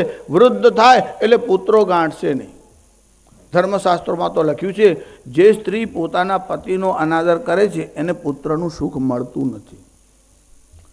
અને ઘણા બહેનો છોકરાઓ નાના હોય ત્યાં સુધી તો બરાબર પતિની કાળજી કરે, પછી છોકરાઓ મોટા થાય પછી પતિની કાળજી તો ન કરે. બધાના ઘરની વાત તો મારાથી કહેવાય નહીં, પણ અમે ઘણા ગામોમાં જઈએ ને પછી કોઈ ઘેરે પધરામણી કરવા લઈ જાય, એટલે એ ઘેરે પધરામણી માટે અમે લોકો ગયા હતા. તો ઘર આમ દરવાજો બંધ હતો. કેટલાક લોકોનો સ્વભાવ હોય, કોઈના ઘેરે જાય એટલે સીધો અંદર માસી માસી કરીને સીધો રસોડા સુધી આમ ઘૂસી જ જાય. એવું જવાય નહીં. દરવાજો ખખડાઈને પછી જ અંદર જવાય, આમને એમ જવાય નહીં. હવે અમે ગયા ત્યારે મારી જોડે 1-2 ભાઈઓ હતા. દરવાજો આમ આડો હતો એટલે દરવાજો ખખડાવવાની જરૂર નહીં. આપણે જોરથી બોલીએ જય શ્રી કૃષ્ણ, જય શ્રી કૃષ્ણ, એટલે અંદર અવાજ પહોંચે. કોઈ બહાર આવ્યું છે. શેઠાણી અંદર બેઠેલા, એ શ્રીખંડ લાવેલા. હવે એમને ખબર નહીં શાસ્ત્રીજી 10 મિનિટ વહેલા આવી જશે, નહીં તો એ વહેલા ખાઈને બેસતે એમ. પણ શ્રીખંડનો વાડકો એમના હાથમાં હતો અને એમને જોયું શાસ્ત્રીજી આવ્યા છે એટલે એમને જરા સ્પીડ વધારી. જેમ તમે ગાડીમાં એક્સિલેટર આમ દબાવો છો ને એવું એમણે છે સ્પીડ ફાસ્ટ કરી. એટલે પહેલાં અમે 1-1 આંગળીથી લેતા હતા, પછી તો 4-4 આંગળીથી એમ પેલા પાવડાથી ખેંચતા હોય ને એવું આમ ઝડપમાં જરા એમની સ્પીડ વધીને એટલે થોડું આમ બહાર લાગવા લાગ્યો. એટલે મેં મારી ઝડપ ઘટાડી દીધી. હું ધીરે ધીરે ત્યાં જ ઉભો રહ્યો. મને એમ કે શાંતિથી ખાઈ લે પછી હું અંદર જાઉં. પણ એમના મનમાં તો એવું શાસ્ત્રીજીનો સ્વભાવ એવો કથામાં જઈને કહી આવશે તો. પણ હું કોઈના ગામનું નામ કહેતો નથી, કોઈનું નામ બોલતો નથી. નહીં તો બીજી વાર કોઈ આપણને દૂધ પાય ભાઈ, હા થોડી આપણી કાળજી તો રાખવી પડે ને. એમ કે આ શાસ્ત્રીજીને આપણે કેસરવાળું દૂધ પાઈએ અને શાસ્ત્રીજી તો આખા ગામમાં બદનામી કરી આવે, વ્યાસપીઠ ઉપરથી કહી આવે. આ બેને તો આમ જલ્દી શ્રીખંડ ખાવા માંડ્યો. એટલે એમને તો શાસ્ત્રીજી કદાચ કંઈ કહેશે, કંઈ વ્યંગ કરશે. હું તો આમ શાંતિથી ઊભો હતો. એ મને કે શાસ્ત્રીજી મારે એકલીને જ જમવાનું હતું. ગઈકાલે 11 હતી, આજે પારણા કરવાના હતા. મને એમ કે એકલા માટે ક્યાં બધું બનાવવાનું, એટલે હું બીજું કંઈ ખાતું તો રસોઈ બનાવવી પડે. એક શ્રીખંડ 500 ગ્રામ લઈ આવી. અને એમને તો હવે ડાયાબિટીસ છે, એ તો ખાતા નથી. હવે એમના કર્મમાં ખાખરા લખ્યા છે, તે કોઈ શું કરે. હવે એમને ડાયાબિટીસ થયો હશે તો પણ એમના કર્મને તમારે યાદ કરવાની જરૂર નથી. બીજાના કર્મનો હિસાબ રાખે તેના કર્મનું ફળ આને ભોગવવું પડે. એક નગરમાં એક બ્રાહ્મણને ત્યાં શ્રાદ્ધ હતું. 4 બ્રાહ્મણોને જમવા બોલાવેલા. બ્રાહ્મણો જમી અને ઘેરે ગયા. પછી કંઈ આફરો આવ્યો, નશો આવ્યો, પોઈઝન થયું, ફૂડ પોઈઝનિંગ થયું. આ 4 બ્રાહ્મણોનું મરણ થયું. મરણ થયું એટલે આ બ્રાહ્મણોનું મરણ થયું એટલે પાપ કોને લાગે? એટલે ભગવાને દેવર્ષિ નારદને બોલાવ્યા અને કીધું જા જરા ઇન્વેસ્ટિગેશન કરી આવો, આ બ્રાહ્મણો કેવી રીતે મરણ પામ્યા. એટલે દેવર્ષિ નારદ ફરતા આવ્યા. ગામમાં પ્રવેશ કર્યો એટલે બહાર જ 4 જણા આમ ગપ્પા મારવા માટે બેસી રહેલા. બેસે હનુમાનજીના મંદિરની બહાર, પણ કીર્તન ના કરે, હનુમાન ચાલીસાનો પાઠ ના કરે, ગામની પંચાયત કરવા માટે જ બહાર મંદિરમાં બેસી રહે. હવે ત્યાં આમ બહાર બેઠા હતા અને આમનો પ્રવેશ થયો દેવર્ષિ નારદનો. એટલે પેલા વાતચીત કરતા હતા. 4 જણા બેઠા. તે એક કે આ બ્રાહ્મણોને ખાવાનું ભાન રહેતું જ નથી. ખા ખા ખા ખા પછી મરી જ જાય ને કે આવું કંઈ ખવાય. કોઈ તો ખવડાવે પણ આપણે તો ભાન રાખવું કે નહીં. આ બ્રાહ્મણોને ખાવાનું ભાન રહેતું નથી. ત્યારે પેલો બીજો કે ના એવું નથી, બ્રાહ્મણો કંઈ એટલું બધું ખાધું નહોતું કે છે, શેઠાણી કંજૂસ છે, તો વાસી દૂધપાક લાવ્યો હશે ને તે ખવડાવી દીધો હશે એટલે ફૂડ પોઈઝનિંગ થયું હશે. ત્યારે પેલો ત્રીજો કે નાના કહે છે કે શેઠનો સ્વભાવ જ એવો છે કે જ્યાંથી સસ્તું મળે ને ત્યાંથી લઈ આવે. એટલે પેલા મીઠાઈવાળાને ત્યાં જે વાસી મીઠાઈ હતી તે લઈ આવ્યો હશે એટલે આવું થયું હશે. ચોથો કહે છે કે નાના એ તો એમના કર્મ કે છે, એમાં કોઈ શું કરે. દેવર્ષિ નારદ બધે એમ ઇન્વેસ્ટિગેશન કરી અને પછી ભગવાન પાસે ગયા. એટલે ભગવાને પૂછ્યું કે આ પાપ કોના નામે લખવું? તો કે પેલા 4 જણા બહાર બેઠા છે ને એમના નામે લખી નાખો. એમને પંચાયત કરવાની શું જરૂર કે છે? કે જેને કર્યું હશે તે ભોગવશે. કબીરજી જ્યાં રહેતા હતા ને ત્યાં બાજુમાં એક કસાઈ રહેતો હતો. તે પેલા પ્રાણીઓનો વધ કરે, બકરા વગેરેના ગળા કાપે. રોજ ત્યાંથી છરકે એમના મનમાં દુઃખ થાય કે આ પ્રાણીઓનો વધ કરે છે, માંસાહાર કરે છે. એક દિવસ કબીરજીએ મનમાં વિચાર કર્યો કે આપણે આ બધી ઉપાધિ શું કામ જોઈએ? कबीरा तेरी झोंपड़ी और गलकटियों के पास કે કરેંગે સો ભરેંગે તું ક્યો પડા ઉદાસ, જે કરશે તે ભોગવશે, તમારે પંચાયત કરવાની જરૂર નહીં. એટલે બીજાના કર્મ કેવા છે એ તમારે વિચાર કરવાની જરૂર નહીં. પણ માણસનો એવો સ્વભાવ છે, બીજાનો વિચાર પહેલાં કરે છે, પોતાનો વિચાર પછી કરે છે. જ્યારે ભોજન કે પ્રસાદ હોય ત્યારે બીજાનો વિચાર પહેલાં કરો. કર્મની વાત આવે ત્યારે પોતાનો વિચાર પહેલાં કરો. પોતાનો વિચાર એ પ્રકૃતિ છે, તે પ્રાણી માત્રમાં હોય છે. બીજાનો વિચાર એ સંસ્કૃતિ છે, અને બીજાનું બગાડે એનું નામ વિકૃતિ છે. કોઈને ત્યાં ઉત્સવ થતો હોય અને તમે જો ભંગ કરવા કે બગાડવા પહોંચી જાઓ, એને વિકૃતિ કહેવાય છે. કેટલાક લોકોનો એવો સ્વભાવ હોય છે કે એ વિકૃતિ જ પેદા કરે, વિકૃતિ જ નિર્માણ કરે. અહીંયા નંદ બાબાએ બધા બ્રાહ્મણોને બોલાવ્યા, બ્રાહ્મણોનો સત્કાર કર્યો. આહુય વિપ્રાન વેદજ્ઞ સ્નાત સુચિર અલંકૃત વાચયિત્વા સ્વસ્ત્યયનમ જાત કર્માત્મજસ્ય વૈ કારયામાસે વિધિવત પિતૃદેવાર્ચનં તથા. પછી પિતૃઓનું પૂજન કરાવ્યું, દેવાર્ચનં તથા દેવતાઓનું પૂજન કરાવ્યું. બ્રાહ્મણોએ સ્વસ્તિ પાઠ કર્યા એટલે મંત્રોનો ઘોષ કર્યો. જો સ્નાન વડે શરીરની શુદ્ધિ થાય છે, દાન વડે ધનની શુદ્ધિ થાય છે, અને ધ્યાન વડે મનની શુદ્ધિ થાય છે. આ ત્રણની શુદ્ધિના ત્રણ ઉપાય છે: દેહ શુદ્ધિ અને મન શુદ્ધિ અને દ્રવ્ય શુદ્ધિ. આ ત્રણે ત્રણ આવશ્યક છે. સ્નાન કરો એટલે દેહની શુદ્ધિ થાય છે, પણ જ્યાં સુધી ધ્યાન ન કરો ત્યાં સુધી મનની શુદ્ધિ થતી નથી. પણ ધ્યાન કરવાનું હોય તો કોનું કરવાનું? કોઈ કહે છે અહીંયા ભ્રુકુટીમાં આજ્ઞાચક્ર છે ત્યાં ધ્યાન કરો, કોઈ કહે છે આત્માનું ધ્યાન કરો, કોઈ કહે છે નિરાકાર પરમાત્માનું ધ્યાન કરો. જો નિરાકારનું ધ્યાન થઈ શકતું નથી, મનને સાકાર વસ્તુ આપો તો જ મનનું ત્યાં લાગે છે, એ સિવાય મન લાગી શકતું નથી. એટલે પરમાત્મા વસ્તુતઃ નિર્ગુણ નિરાકાર છે, પણ તમને કોઈ નિરાકારનું ધ્યાન કરવાનું કહે તો ખાલી શ્રમ થશે એવું યાદ રાખો. આવો જ પ્રશ્ન ભગવદ્ ગીતામાં પૂછવામાં આવ્યો છે, અને ભગવાને એનું સમાધાન કર્યું છે કે નિર્ગુણ નિરાકારનું ધ્યાન કરવું જોઈએ કે સગુણ સાકારનું ધ્યાન કરવું જોઈએ. ત્યારે ભગવાન અર્જુનને કહે છે કે બંનેનું ફળ તો સરખું જ છે, પણ એની ક્રિયામાં શું ભેદ આવશે? કે ક્લેશોધિકતરસ્તેષામ અવ્યક્તાસક્ત ચેતસામ અવ્યક્તા હિ ગતિર દુઃખમ દેહવદ્ભીર વાપ્યતે. હે અર્જુન, શરીરધારીઓ વડે નિર્ગુણ નિરાકારનું ધ્યાન બહુ કષ્ટદાયી છે. ક્લેશોધિક એટલે અધિક ક્લેશ ભોગવવો પડશે. સગુણ સાકારનું ધ્યાન કરો, પરમાત્માના સ્વરૂપમાં ધ્યાન ચિત્તને રાખો તો જલ્દીથી ચિત્ત એમાં સ્થિર થાય છે. આજે નિર્ગુણ નિરાકારનો ને આત્માના ધ્યાનનો ઉપદેશ કરે છે ને, એ બધા હવામાં ફરવાવાળા લોકો છે. પોતે પહોંચતા નથી, બીજાને પહોંચવા દેતા નથી. સગુણ હિ અગુણ હિ નહીં કુછ ભેદા. વસ્તુતઃ સગુણ અને અગુણમાં કોઈ ભેદ નથી. છતાં તુલસીદાસજી એવું લખ્યું કે સગુણ સાકારની લીલાઓનું ચિંતન કરશો તો મન જલ્દી તદાકાર થશે. શ્રી કૃષ્ણની લીલાઓને યાદ કરો. તમારા ઈષ્ટદેવ રામજી હોય તો રામની લીલાઓનું સ્મરણ કરો, પણ ભગવાનની લીલાઓનું સ્મરણ કરતાં કરતાં ચિત્ત એમાં જલ્દી તદાકાર થાય છે. માર્ગે માર્ગે જાયતે ચૂત ખંડ ખંડે ખંડે કોકિલાનામ વિરાવ રાવે રાવે માનિની માન ભંગ ભંગે ભંગે મન્મથ પંચબાણ. જો સુખદેવજીનું નામ તો તમે સાંભળ્યું જ, પણ રંભા એક અપ્સરાનું નામ છે. એ સ્વર્ગની બહુ સુંદર અને શ્રેષ્ઠ અપ્સરા છે. એકવાર આ રંભા સુખદેવજીની પાસે આવી અને સુખદેવજીને લલચાવવા માટે આ રંભા આવા પ્રકારના વચન બોલવા લાગી. આ રંભા જે વર્ણન કરે છે તે શ્રૃંગાર શાસ્ત્રનું વર્ણન છે. આ રંભાએ બહુ શ્રૃંગારિક વર્ણન કર્યું છે, પણ સુખદેવજી એનો જે જવાબ આપે છે બહુ સુંદર છે. સુખદેવજી શું કહે છે?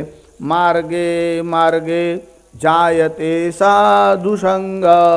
જે માણસ સજ્જન હોય છે એને એના જેવા માણસોનો સંગ પ્રાપ્ત થઈ જાય છે. તમારી યોગ્યતા થાય તો ગુરુ શોધવા નહીં પડે, તમને ગુરુ મળી જ જશે. તમારી યોગ્યતાની આવશ્યકતા છે.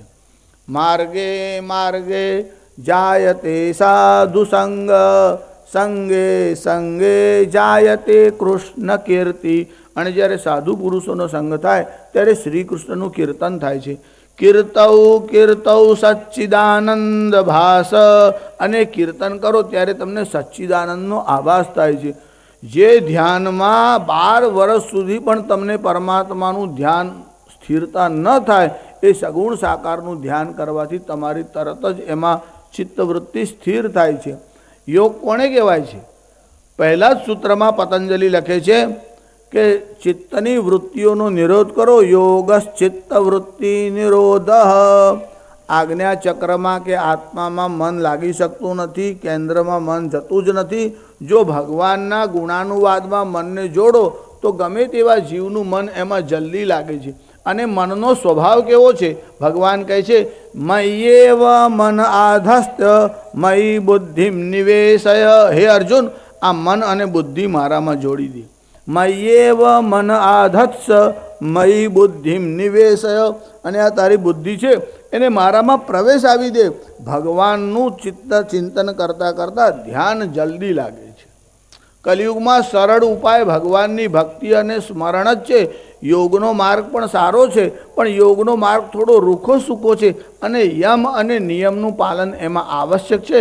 કલિયુગના જીવોને કોઈ યમ નિયમ પાળવા જ નથી. કામ અને ક્રોધનો ત્યાગની લોકો વાત કરે છે. સોપારીનો ત્યાગ છે તે થતો નથી, પડીકી છે તે છૂટતી નથી, ધૂમ્રપાન છૂટતું નથી. કામ અને ક્રોધનો ત્યાગ તો બહુ મોટી વાત છે. આપણે ત્યાં વિદ્વાનોની જ્યારે સભા થાય ને ત્યારે દરેક પ્રકારના વિષયોનું એમાં ચિંતન વિચાર કરવામાં આવે. ત્યારે એકવાર આ તો મોગલ બાદશાહ હતો, એને બધા વિદ્વાનોને બોલાવ્યા અને કહ્યું કે મારે એમની જરા વિદ્વત્તાની પરીક્ષા કરવી છે કે બધા કાવ્યની રચના કરો, પણ કાવ્યમાં આટલી વાત તો આવવી જ જોઈએ કે બ્રાહ્મણ હોય કબાબ કો ખાવે. બ્રાહ્મણ હોય પણ કબાબનું ભક્ષણ કરે છે. આ ચરણ કોમન રહેવું જોઈએ. બીજું તમારે જે રચના કરવી હોય તે કરો. હવે કાવ્યમાં તમારે આ તો લખવાનું જ કે બ્રાહ્મણ છે અને કબાબ ખાય છે. એટલે એક બ્રાહ્મણ કવિ હતો ત્યાં ઊભો થયો અને બાદશાહને કીધું મારું કાવ્ય તૈયાર થઈ ગયું. બાદશાહના મનમાં વિચાર આવ્યો, હજુ તો સમસ્યા આપું છું, એ પહેલાં તો આનો ઉત્તર તૈયાર છે. તો કે સંભળાવો બધાને. એટલે આને કીધું કે કામ ક્રોધ દોય તીતર તોતા, જ્ઞાની જ્ઞાન ગિલોલ ચલાવે, મોહ હડ્ડી પાખંડ પંખ કો કાટ ફેંક કર જબ ઘર લાવે, सोच मसाला संयम का दे, हाड़ी हुतासन खूब पकावे, और लावे ब्रह्म समाज बीच तब ब्राह्मण होय कबाब को खावे. काम क्रोध दोय तीतर तोता. काम अने क्रोध ए ज तीतर अने तोता छे, बीजा पक्षीओने मारवानी जरूर नथी. काम अने क्रोध रूपी तोता अने तीतरनो वध करो. कि काम क्रोध दोय तीतर तोता, ज्ञानी ज्ञान गिलोल चलावे. અને એના પર બીજું કોઈ ગિલોલ છોડવાનું નથી, જ્ઞાન રૂપી અસ્ત્રને જ ફેંકવાનું છે. કે જ્ઞાની જ્ઞાન ગિલોલ ચલાવે, મોહ હડ્ડી. માંસાહારી લોકો પણ એમાંથી હાડકા કાઢી નાખે છે. એમાં મોહ જે છે તે હડ્ડી છે, એટલે મોહ એમાંથી કાઢી નાખવાનો. મોહ હડ્ડી પાખંડ પંખ કો. અને આ પાખંડ છે એ જ પાંખ છે. કાટ ફેંક કર જબ ઘર લાવે, સોચ મસાલા સંયમ કા દે. આ બધું હોવા પછી સંયમ હોવો જોઈએ. કોઈને સંયમ પાળવો નથી, મોહના વિષયથી છૂટવું નથી, આસક્તિ છૂટતી નથી. ત્યારે વિષ્ણુ પુરાણમાં એક સરસ ઉદાહરણ આવે છે કે બધા દુઃખનું મૂળ કયું છે? તો કે મમતા એ દુઃખનું મૂળ છે. તમે ભગવાનનું સ્મરણ કરો, જ્ઞાનની વાતો કરો, પણ મમત્વ તો સંસારના વિષયોમાં રહે છે. મમેતી મૂલમ દુઃખસ્ય. મમતા એ દુઃખનું મૂળ છે. બાકી હું શુદ્ધાત્મા છું ને અહમ બ્રહ્માસ્મિ બોલો, પણ મમતા છૂટતી નથી. મમેતી મૂલમ દુઃખસ્ય. મમતા એ દુઃખનું મૂળ છે. અને જ્યાં સુધી મમતાની નિવૃત્તિ ન થાય ત્યાં સુધી દુઃખની નિવૃત્તિ થતી નથી. આ ઘર મારું છે, આ મારા પત્ની, મારા બાળકો, એવો જે ભાવ છે એવું મમત્વ તો રહે જ છે. મમેતી મૂલમ દુઃખસ્ય નિર્મમેતી ચ નિવૃત્તિ, સુખસ્યર વિગમે દુઃખમ ન દુઃખમ ગૃહમૂષિકે. ઘરમાં પોપટ પાડો અને મરી જાય તો દુઃખ થાય છે, પણ ઉંદર મરી જાય તો દુઃખ થતું નથી. સારું, દુઃખની વાત તો જવા દો, ઉંદરને મારવા માટે દવા પણ લાવે ને પાંજરા પણ લાવે. ત્યારે પોપટ મરે તો દુઃખ થાય છે અને ઉંદર મરે તો દુઃખ નથી થતું. એનું કારણ શું? કે પોપટમાં મમત્વ છે અને ઉંદરમાં મમત્વ નથી. એક પાર્ટીએ એક બંગલો બનાવ્યો. 17-18 લાખ રૂપિયાનો એ બંગલો થયો. જ્યારે બંગલો તૈયાર થયો પછી છોકરાઓ વિદેશમાં હતા અને બહુ આગ્રહ કર્યો કે પપ્પા તમે એકલા ત્યાં ભારતમાં રહો છો, એના કરતાં અહીં આવી જાઓ તો અમે સેવા કરી શકીએ. અને ત્યાંનું ઘર છોડી દો, વેચી દો. ત્યારે દીકરા મેં બહુ મહેનત કરી, જાતે ઊભો રહ્યો, 17 લાખ રૂપિયામાં ખર્ચ્યો. અરે વેચી દો ને 5-50 હજાર ઓછા આવે તોય વાંધો નહીં. છોકરાઓએ આગ્રહ કર્યો અને મનમાં વિચાર કર્યો કે અહીંયાનું મકાન વેચી દઉં. એને પેપરમાં જાહેરાત આપી કે મારે આ બંગલો 17 લાખમાં વેચવાનો છે. કોઈ ગ્રાહક જલ્દી ન મળ્યા. એક ગ્રાહક મળ્યો, તે કહે છે કે ભાઈ મારે જોઈએ છે પણ 12 લાખથી વધારે ન આપું. પેલાએ કીધું મારી પાસે બિલ છે, મેં આટલા મહિનાથી ઊભા રહીને મકાન બનાવ્યું, આટલો ખર્ચો. એ વાત ખરી, મારી પાસે સુવિધા નથી અને મારે 12 લાખથી વધારે આપવા નથી. કીધું ભલે આપી દો. હવે 12 લાખ રૂપિયા લીધા અને બંગલો વેચ્યો. બંગલો વેચ્યો પણ મનમાં દુઃખ થયું. 5 લાખનો નેટ લોસ, 5 લાખનો નેટ લોસ, આવું મનમાં વિચારે કરે. એને બંગલો વેચ્યો, રૂપિયા લઈને ઘેર આવ્યો અને બીજે દિવસે સવારે ભૂકંપ આવ્યો અને આખો બંગલો ધરાશાયી થયો. એટલે કહેવા લાગ્યો, હા ઠાકોરજી સારું થયું, મારો બંગલો વેચાઈ ગયો. ત્યારે બંગલો વેચાય તો દુઃખ થાય કે સુખ થાય?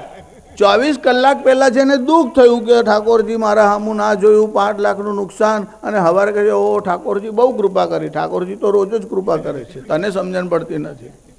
ઈશ્વર જે કરે છે તે જીવના હિત માટે હોય છે, પણ જીવનો સ્વભાવ એવો છે હંમેશા ભગવાનના ઉપર દોષારોપણ કર્યા જ કરે છે. ત્યારે બંગલો પડવાથી દુઃખ થાય કે સુખ થાય? એવું નથી. મારો છે એવો ભાવ હતો તેને દુઃખ થયું અને મારો નથી વેચી દીધો તેને સુખ થયું, પણ ખરીદ્યો એને દુઃખ થયું કે 2 દાડા અટકી ગયો તો સારું, મારા 12 લાખ ગયા. ત્યારે બંગલાથી સુખ નથી, બંગલાથી દુઃખ નથી. મારો છે મમેતી, મારો છે એવો ભાવ આવે તો દુઃખ થાય છે. મમેતી મૂલમ દુઃખસ્ય, દુઃખનું મૂળ મમત્વ છે. અહમ મમેતી ચ અજ્ઞાનમ, વેદાંતમાં એક સૂત્ર છે, હું અને મારું એ જ અજ્ઞાન છે અને દુઃખનું મૂળ કારણ અજ્ઞાન છે. જીવનું મરણ થાય ત્યારે એને દુઃખ થાય છે. એ દુઃખનું કારણ કયું છે?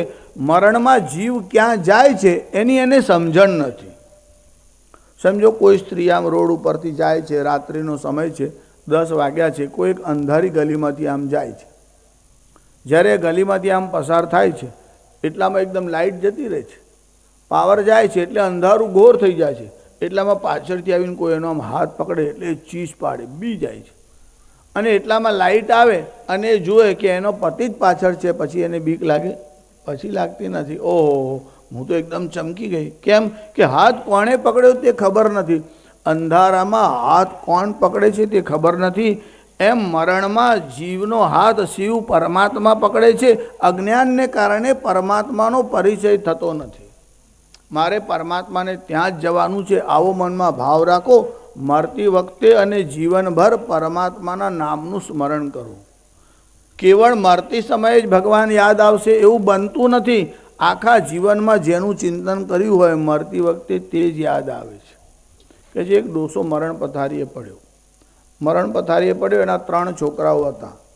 એક ઉત્તરમાં, એક દક્ષિણમાં, એક પૂર્વમાં, 3 દિશામાં 3 ત્રણેયને ફોન કર્યા, કીધું જલ્દી આવી જાઓ, પપ્પાની તબિયત સિરિયસ છે.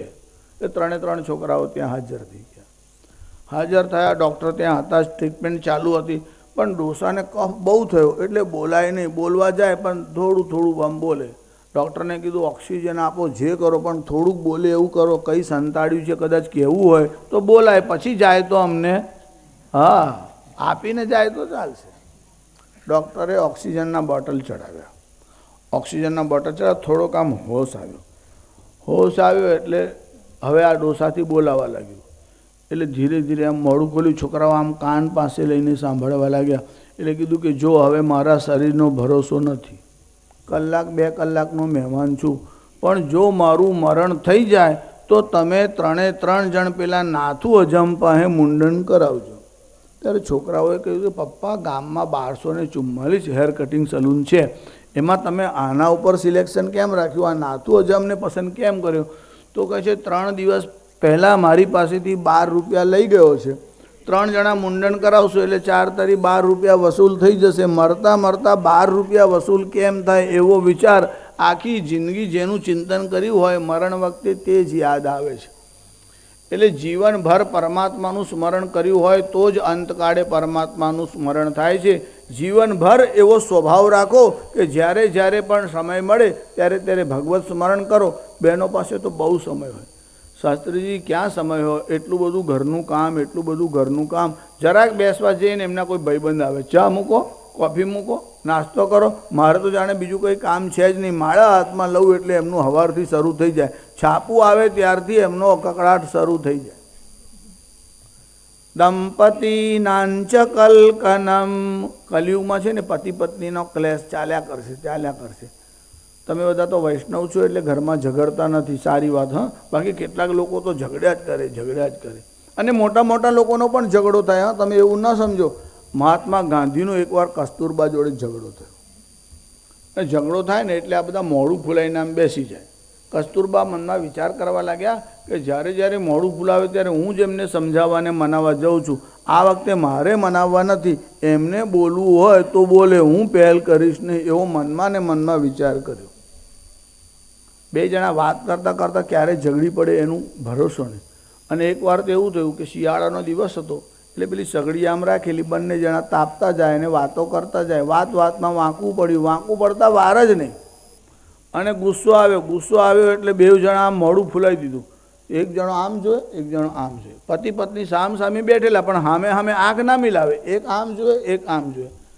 ઊંધિયું બનાવવાનું એટલે પેલી શીંગો ફોલતા આમ બેઠા, તેમ શીંગો ફોલતા જાય, તાપતા જાય, અને આમ મોઢું ફૂલાવીને આડું ભારીને, એટલામાં બારી ખુલ્લી હતી, એમાંથી હવાનું એક આમ લહેરી આવી. જેવી હવાની લહેરી આવી એટલે પેલી સગડીમાં જે કોલસા તાપવા માટે મૂકેલા એમાંથી એક દેવતો આમ હવામાં ઉડ્યો અને પેલાની ધોતી ઉપર પડ્યો. ત્યાં બેને આમ જોઈ તો લીધું, પણ પહેલાં બોલે તો પહેલ થઈ જાય એટલે બોલે જ નહીં. આમ મોઢું બંધ કરીને પાછા ધીરેથી આમ જોઈ લે, હજુ છે, એમનું ધ્યાન ગયું નથી. એટલે શીંગો ફોલતા કોઈકની ધોતી બળે એમાં આપણે શું, કોઈકની ધોતી બળે એમાં આપણે શું, કોઈકની નહીં, તારા ઘરવાળાની છે. પણ પાછા બોલે આવું, નામ તો બોલાય નહીં. એટલે ગુસ્સો આવે ત્યારે માણસ આમ આડું ભારીને આમ બોલ્યા કરે. ને કેટલાક લોકોનો ગુસ્સો એવો કે નુકસાન આવે તો ચાલે, પણ પહેલ તો નહીં જ કરવાની. એ કસ્તુરબાએ પણ નક્કી કર્યું આપણે તો પહેલ કરવી જ નથી, એ બોલાવશે તો હું બોલીશ. હવે આ બે જણા બેઠેલા અને કસ્તુરબાએ પણ મોઢું ફૂલાવી દીધેલું, ગાંધીજી પણ આમ આડું જોઈને બેઠા હતા. એટલામાં સરદાર પટેલનું આગમન થયું.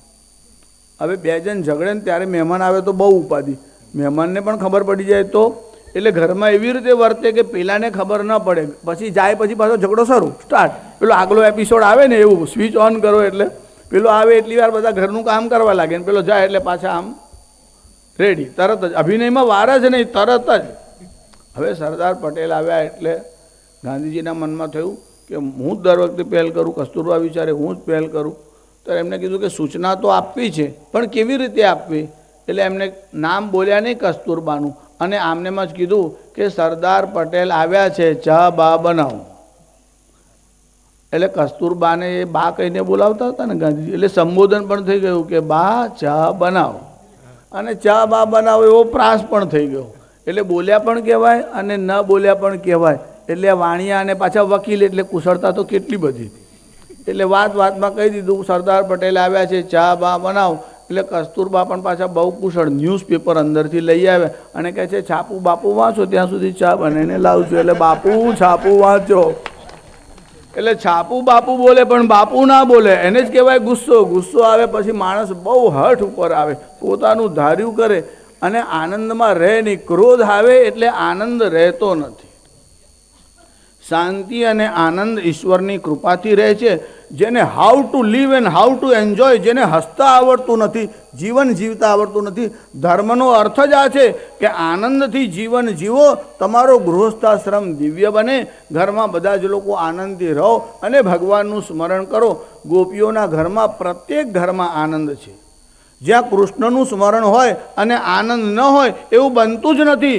શ્રી કૃષ્ણનું સ્મરણ કરો અને ઘરમાં આનંદ ન હોય તો સમજો કે કીર્તનમાં ભૂલ છે, ભજનમાં ભૂલ છે, અને કોઈ સત્પુરુષની પાસે જાઓ અને ભૂલ સુધારવાનો પ્રયત્ન કરો. ભક્તિ જ્યાં કરો છો ત્યાં દુઃખ રહી શકતું જ નથી.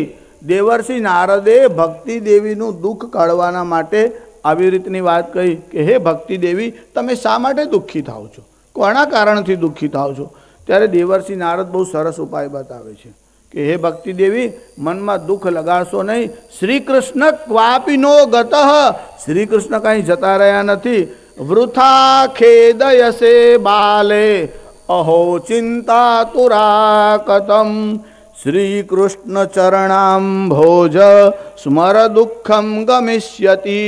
સૂર્યનારાયણનો ઉદય થાય, અંધકાર રહી શકતો નથી. શ્રી કૃષ્ણ ચરણાંભોજ, શ્રી કૃષ્ણના ચરણ કમળનું ધ્યાન ધરો, દુઃખ રહેશે જ નહીં. દ્રૌપદી ચ પરિત્રાતા યેન કૌરવ કસ્મલાત પાલિતા ગોપ સૌંદર્ય સકૃષ્ણ ક્વાપી નો ગત. દ્રૌપદીનું જેને રક્ષા એટલે પરિત્રાણ કર્યું, પાંડવોની વારંવાર રક્ષા કરી, એક બે વાર નહીં. જો કુંતા માતાનો સ્વભાવ કેવો છે, ભગવાને જેટલા ઉપકાર કર્યા તે બધા યાદ રાખ્યા છે. ભગવાન બધા ઉપર ઉપકાર કરે છે પણ જીવ ભૂલી જાય છે. કુંતા માતા કહે છે, આ ભીમસેન મારો નાનો હતો, મારા હાથમાંથી પડી ગયો ત્યારે તમે મારા ભીમની રક્ષા કરી.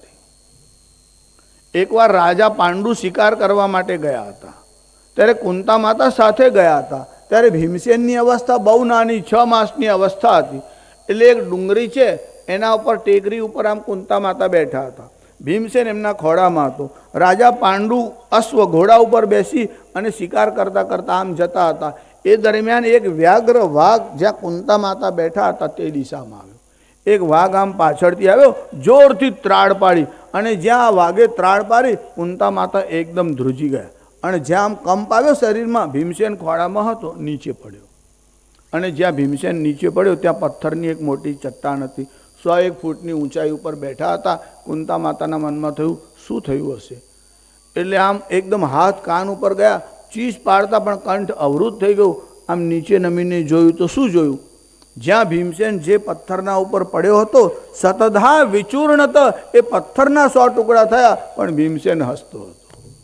હે પ્રભુ, તમે એકવાર નહીં વારંવાર મારા બાળકોની રક્ષા કરી. ભીમસેન નાનો હતો, તમે રક્ષા કરી. એકવાર દુર્યોધને ભીમસેનને ઝેરના લાડુ ખવડાવ્યા, તમે એનાથી પણ ભીમસેનની રક્ષા કરી. મારી પુત્રવધૂના ચીર ખેંચવા માટે દુશાસન સભામાં ઊભો થયો, તમે મારા કુળની રક્ષા કરી. તમે મારી પુત્રવધૂની રક્ષા કરી.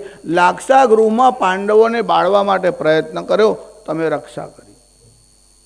જો ભગવાનના ઉપકાર કુંતા માતા ભૂલ્યા નથી, વારંવાર યાદ કરીને કહે છે, તમારી મારા ઉપર બહુ કૃપા છે. કુંતા માતા ઉપર નહીં, બધા જ જીવો ઉપર ભગવાનની કૃપા છે. ફરક એવો છે, કુંતા માતા યાદ રાખે છે, આપણે યાદ રાખતા નથી.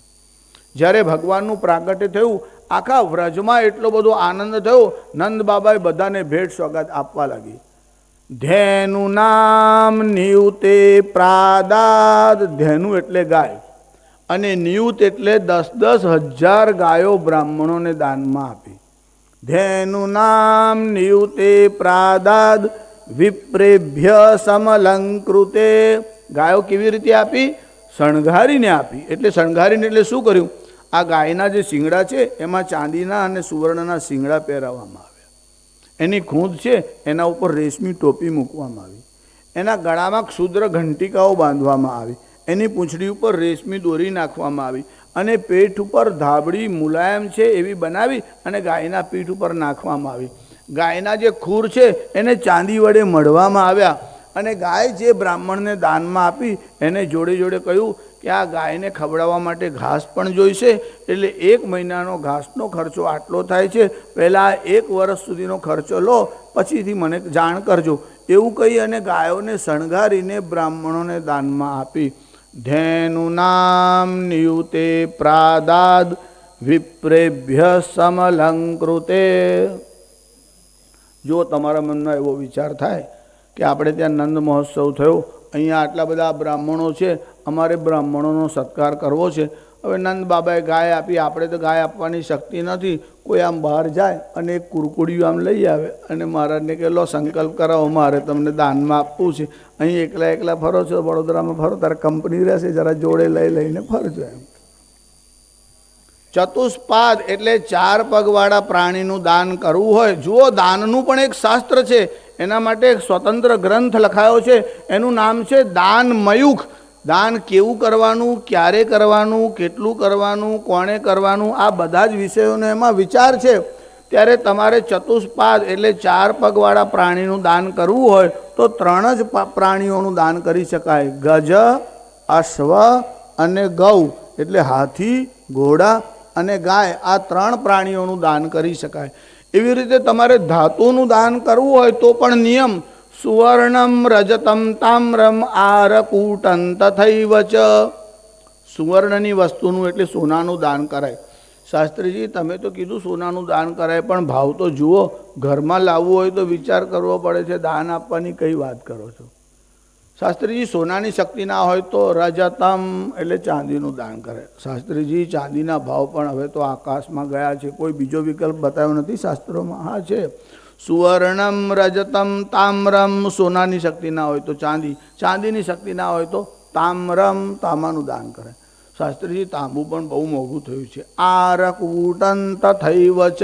પિત્તળનું હશે તો પણ ચાલશે. ધાતુઓના દાન કરવાના હોય તો આ એમાં લોઢાનું દાન વર્જ્ય છે. વસ્ત્રનું દાન કરવાનું હશે ત્યારે એમાં પણ રેશમી વસ્ત્ર છે, ઊનનું વસ્ત્ર છે, કોટનનું વસ્ત્ર છે. ધાન્યનું દાન કરવાનું હોય તો પણ મસૂરની દાળ દાનમાં ન અપાય. રસનું દાન કરવાનું હોય એટલે લિક્વિડ જેને કહેવાય એવા રસનું દાન કરવાનું હોય તો ઘૃત એટલે ઘી, અને તૈલ એટલે જેમાંથી તેલ નીકળે છે, જેમ કે તલ વગેરે છે તે, અને જેમાંથી તેલ નીકળે છે વિવિધ પ્રકારના તે. શાસ્ત્રીજી ફિનાઇલનો ડબ્બો લાવીને બ્રાહ્મણને દાનમાં આપવો હોય તો તમે કોઈને આપો તો મારી ના નહીં, એને કંઈ પોતું કરવા કામ લાગતા હોય તો આપણને વાંધો નહીં, પણ ઘી અને તેલ બેનું જ પ્રાધાન્ય છે. રસનું દાન કરવાનું હોય તો ઘીનું, તેલનું, શેરડીના રસનું તાજો હોય ત્યાં સુધી જ, અને પછી એમાંથી બનેલો ગોળ અને ખાંડ, આનું દાન કરી શકાય. વસ્ત્રમાં શાનું દાન કરાય, ધાન્યમાં શાનું દાન કરાય, ધાતુઓમાં શાનું દાન કરાય, પ્રાણીઓમાં કયું દાન કરાય, કોણે કરાય, એવું જ નહીં તમે કેવી ભાવનાથી આપ્યું છે તે મહત્વનું છે. બેસતા વર્ષનો દિવસ હતો. એક શેઠાણીએ કથામાં સાંભળ્યું બ્રાહ્મણને ઘીનું દાન કરાય. બ્રાહ્મણ એમના ઘેરે આવ્યો એટલે આ શેઠાણી અંદર ગયા. ઘીનો ડબ્બો 1 કિલોનો તો તે લઈને પેલા બ્રાહ્મણના હાથમાં આમ આપ્યો. શેઠ ત્યાં આમ સામે બેસી રહેલા. શેઠ આમ આંખો કાઢે, ઘીના ભાવ કેટલા થયા છે આમને કંઈ ભાન નહીં, આ તો દોડી પડે છે. હવે પેલા બ્રાહ્મણની હાજરીમાં તો બોલાય નહીં એટલે આમ આંખો કાઢે.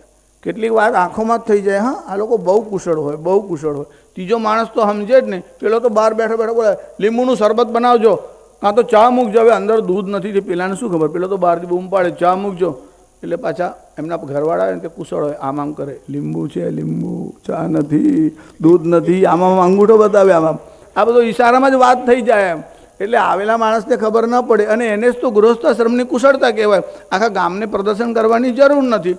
હવે આ ઘીનો ડબ્બો લઈને આવ્યો, પેલો આમ બહાર બેઠો આમ આંખો કાઢે, મૂકી રાખ. આ તો સાંભળે જ નહીં. શેઠાણી તો બહાર આવ્યા, ફટફટ આવીને, ઓહો બ્રાહ્મણ દેવતા, આજે બેસતું વર્ષ છે, તમે મારા ઘેર આવ્યા, મને બહુ આનંદ થયો.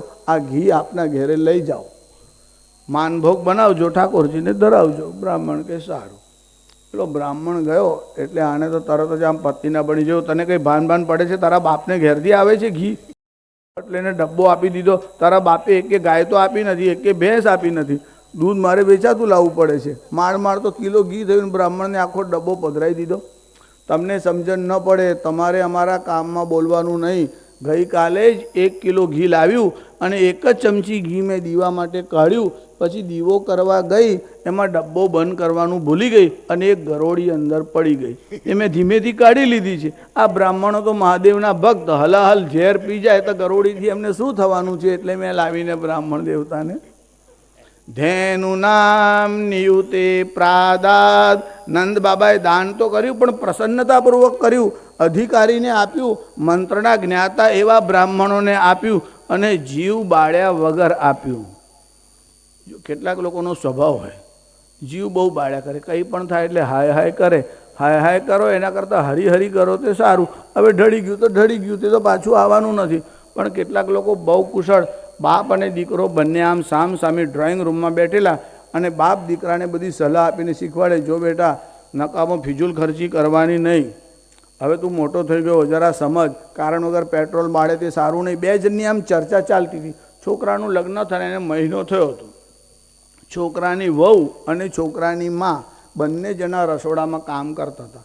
હવે રસોડામાં આમ કામ કરતા હોય તો લેતા મૂકતા કોઈ વસ્તુ પડે ખરી, કોઈ તૂટે ખરી.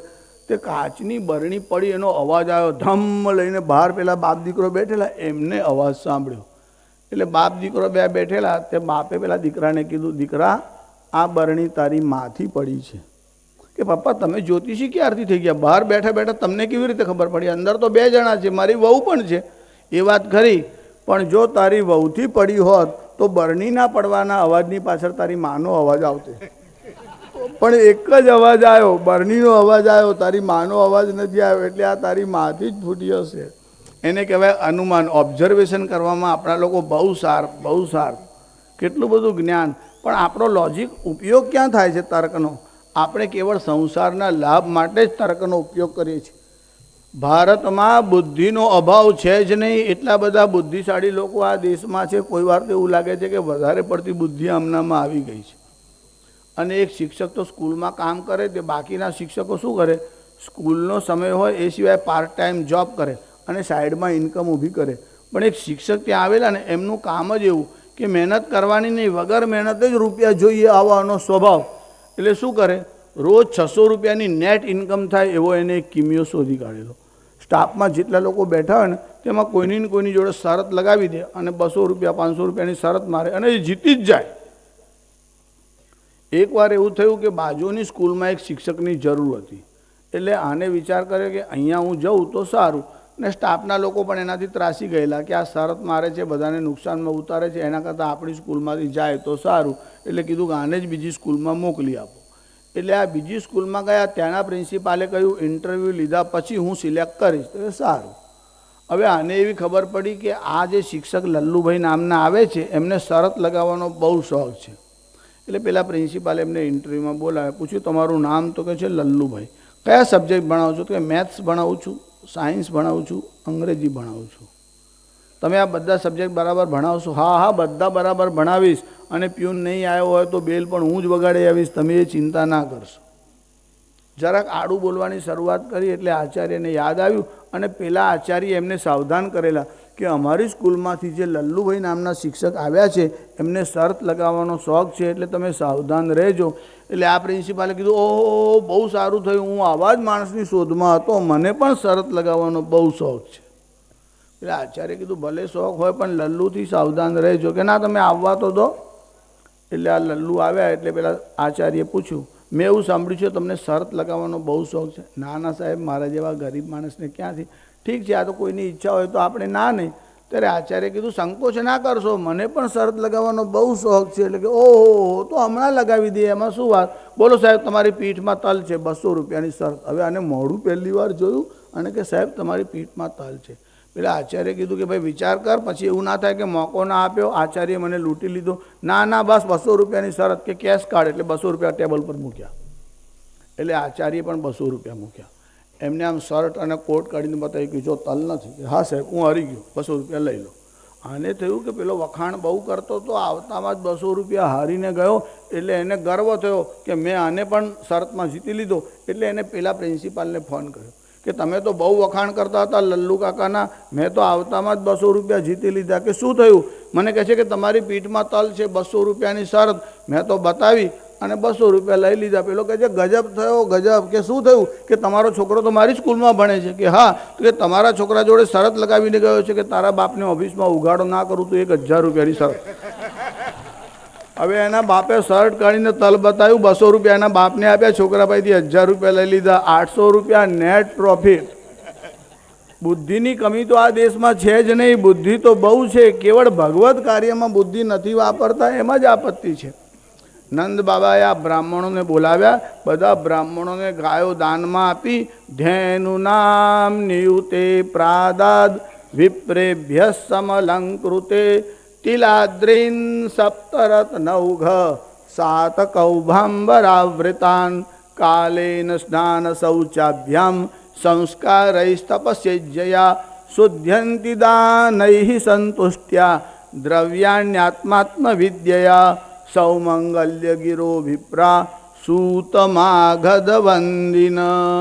જે સૂત છે, માગધ છે અને બંદીજનો સ્તુતિ કરવાવાળા છે એ બધાને પણ ભેટ સોગાદ આપવામાં આવી.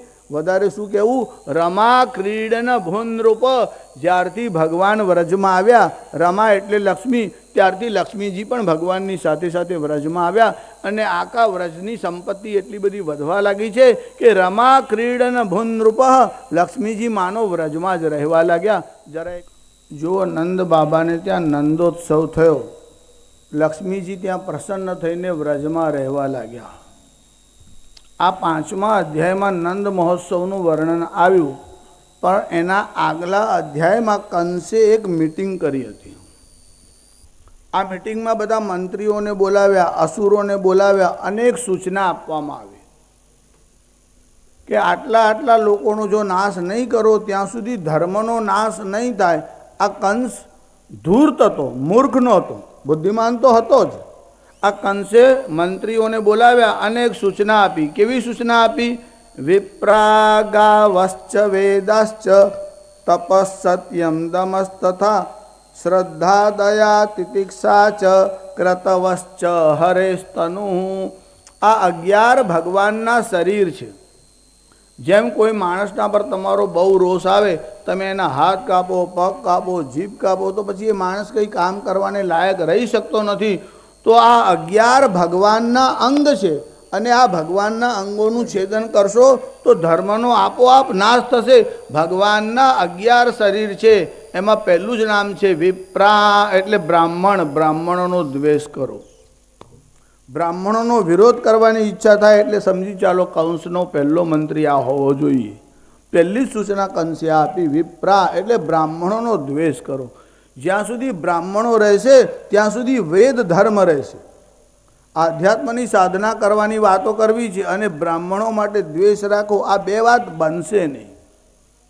બ્રાહ્મણ જે છે એ જ્ઞાનની ઉપાસના કરે છે અને સન્માર્ગે સમાજને લઈ જાય છે. પણ શાસ્ત્રીજી બ્રાહ્મણ હોય અને એના કર્મનું પાલન ન કરતો હોય તો, નહીં કરતો હોય તો ભૂણ થશે, તારે ચિંતા કરવાની જરૂર નથી. બાકી પેલા 4ના ખાતે જેમ પેલું પાપ લખાઈ ગયું એમ તારું નામ એમાં જોડાઈ જશે. એ ખોટું કરતો હશે તો જે અધિકારી બ્રાહ્મણ છે તે એને સમજાવશે. વિપ્રા ગાવશ્ચ, બીજું નામ આપ્યું છે ગાયોનું. ગાયોનો વધ કરો. એટલું જ નહીં, ગાય જે છે એના માટે તમે અપશબ્દ બોલો અથવા પગથી અડો તો પણ પાપ લાગે છે. શ્રી કૃષ્ણ ગાયની સેવા કરવા જતા ત્યારે એકવાર યશોદાએ કહ્યું કે તું ખુલ્લા પગે કેમ જાય છે? શ્રી કૃષ્ણ કહે છે મારી ગાયો ખુલ્લા પગે જાય છે તો મારાથી પાદત્રાણ કેમ પહેરાય? ભગવાન ખુલ્લા પગે જતા હતા. ગાયોની સેવા કરવા માટે ભગવાન અવતાર લઈને આવે છે. વિપ્રા ગાવશ્ચ વેદાશ્ચ, ત્રીજું નામ આપ્યું છે વેદનું. વૈદિક ધર્મ રહેશે ત્યાં સુધી જ વિશ્વનું કલ્યાણ થશે. જુઓ, વૈદિક ધર્મ જ વિશ્વ કલ્યાણનો એકમાત્ર ઉપાય છે. શાસ્ત્રીજી, માનવ ધર્મ એ બધા અપૂર્ણ છે. માનવ ધર્મ શુભ છે, પણ માનવ ધર્મ સંપૂર્ણ નથી. દુનિયાના બધા સંપ્રદાયો અપૂર્ણ અને અધૂરા છે. તે શુભ છે પણ સંપૂર્ણ નથી. એનું કારણ કેટલામાં આત્માનો વિચાર તો છે, ઈશ્વરની ભક્તિનો, પરમાત્માનો વિચાર નથી. કેટલામાં પરમાત્માનો વિચાર છે, શ્રાદ્ધનો વિચાર નથી. કોઈમાં શ્રાદ્ધનો વિચાર છે, ગૌ સેવાનો વિચાર નથી. સમાજની સમૃદ્ધિ માટે ગાયોનો પણ વિચાર આવશ્યક છે. કોઈ કે ગાયનો વિચાર કર્યો, કોઈ કે બીજા જીવોનો વિચાર કર્યો, પણ ભારતીય સનાતન સંસ્કૃતિમાં જીવો બ્રહ્મૈવ ના પર, જીવ માત્ર બ્રહ્મથી ભિન્ન એટલે જુદો નથી, એવો વિચાર સનાતન ધર્મનો છે. લોકો વિશાળ હૃદયની વાત કરે છે. જીવ માત્રમાં પરમાત્મા વ્યાપ્ત છે અને ઈશાવાસ્યમ ઇદમ સર્વમ. કોઈ પરમાત્માને માને, ધ્યાનની વાતો કરે, લાલ લાઈટ બતાવીને કે જોઈને ધ્યાન કરવાને માટે બેસે, પણ એમનો ઈશ્વર એક જ ઘેરાવામાં 7મા આસમાનમાં રહે એવો છે. ઈશાવાસ્યમ ઇદમ સર્વમ, સર્વમાં પરમાત્મા છે, આવી સમજણ કેવળ સનાતન ધર્મે જ આપી છે. જો સર્વમાં પરમાત્મા જુઓ તો તમારાથી પાપ થઈ જ ના શકે. એક ગુરુએ 3 શિષ્યોને બોલાવ્યા અને કીધું આ પક્ષીને લઈ જાઓ અને કોઈ ના જોવે એવી રીતે આ પક્ષીને મારી નાખો. એટલે એમાંથી એક શિષ્ય ગયો, અંધારું હતું, ત્યાં જઈને પેલાની ડોક આમ મરડી નાખી. એના મનમાં એમ કે અંધારું છે, કોઈ જોતું નથી. બીજો ગયો, અંધારામાં ગયો, એના મનમાં વિચાર આવ્યો અંધારું છે પણ હું તો જોઉં જ છું ને. એટલે એને પણ આંખ બંધ કરી લીધી. આંખ બંધ કરી અને અંધારામાં જઈ અને મારવા લાગ્યો. ત્રીજો શિષ્ય હતો તે ગયો, કલાક પછી પાછા આવ્યો. ગુરુને કીધું એવું કેવી રીતે બને? જ્યાં જાઉં છું ત્યાં પરમાત્મા તો સર્વત્ર છે, એ તો જુએ જ છે, મારાથી એનો વધ કેવી રીતે થાય? પરમાત્મા સર્વત્ર છે અને સર્વમાં છે, આવી સમજણ આવે તો પાપ થતું નથી. ઊંઘ આવ્યા પહેલાં પથારીમાં ન જાઓ, નહીં તો પાપ થવાની સંભાવના વધશે. બરાબર ઊંઘ આવે ત્યારે જ પથારીમાં જાઓ, અને પથારીમાં ગયા પછી જ્યાં સુધી આંખ ખુલ્લી હોય ત્યાં સુધી તમારા ઈષ્ટદેવનું નામ સ્મરણ કરો. નામ જપનો પ્રભાવ બહુ મોટો છે. નામ જપને કારણે કેવો પણ પાપી હોય તો પણ તરી જાય છે. ગણિકા અજામિલ બ્યાદ ગીધ ગજાદી ખલ તારે ઘના. જો નામનો પ્રભાવ કેવો છે. કહી નામ બારે તે પાવન હોહી રામ નમામિ તે. ભગવાનનું નામ શ્રદ્ધાપૂર્વક લેવામાં આવે એનું પરિણામ આવે જ છે. પથારીમાં ઊંઘ આવે ત્યારે જાઓ. અને બીજી વાત કે ગયા પછી ઈષ્ટદેવના નામનો સ્મરણ કરો. સૂતા પહેલાં કોઈ સંતોનું ચરિત્ર વાંચો. સંતોનું ચરિત્ર વાંચશો તો તમારા મનમાં સત્ય માટે પ્રેમ નિર્માણ થશે. અને સત્ય માટે પ્રેમ નિર્માણ થશે પછી કામ અને ક્રોધ છે એને કાઢવાના નાદમાં બહુ ન પડશો. શું કરવાનું? અંધારાને કાઢવા માટે કોઈ સાવરણી લઈને મંડે, પાવડો લઈને અંધારું ઉલે છે, અંધારું જાય નહીં. પણ અંધારું કાઢવું જ છે તો કેવી રીતે નીકળે? પ્રકાશ લાવો, દીવો સળગાવો એટલે અંધારું જશે. એટલે જ્ઞાન આવશે તો આ બધું આપોઆપ જ જશે. જ્ઞાન અને ભક્તિ આવ્યા પછી આ બધા દોષોનું નિવારણ આપોઆપ થાય છે. જ્ઞાનનો પ્રકાશ જોઈતો નથી અને કામ ક્રોધાદી કાઢવા છે એ અંધારાને ઉલેચવા જેવી વાત છે. ભગવાનની કૃપા થાય, સારા સંતનો સંગ થાય તો આ બધું જીવનમાં આપોઆપ જ આવે છે. ગીતાકાર કહે છે ત્રિવિધમ નરકસ્યેદમ દ્વારમ નાશન માત્મન કામ ક્રોધસ તથા લોભ તસ્માદેતત્રયમ ત્યજેત. નરકના 3 હાઈવે છે, કામ, ક્રોધ અને લોભ. એટલે આ 3નો ત્યાગ કરો. પણ એમાં મંડ્યા ન રહેશો, ભગવાનનું સ્મરણ કરશો અને કોઈ જ્ઞાની માણસનો સંગ કરશો તો આપોઆપ એમાંથી આસક્તિ હટતી જશે. અમારે ત્યાં સૌભરી નામના એક મુનિ થયા. આ સૌભરી મુનિ બહુ તપસ્વી હતા. તપશ્ચર્યા કરો તો પણ કોઈક વાર સંયમનો ભંગ થાય છે. એટલે બહુ સાવધાનીની આવશ્યકતા છે. આ સૌભરી નામના મુનિ તપશ્ચર્યા કરતા હતા.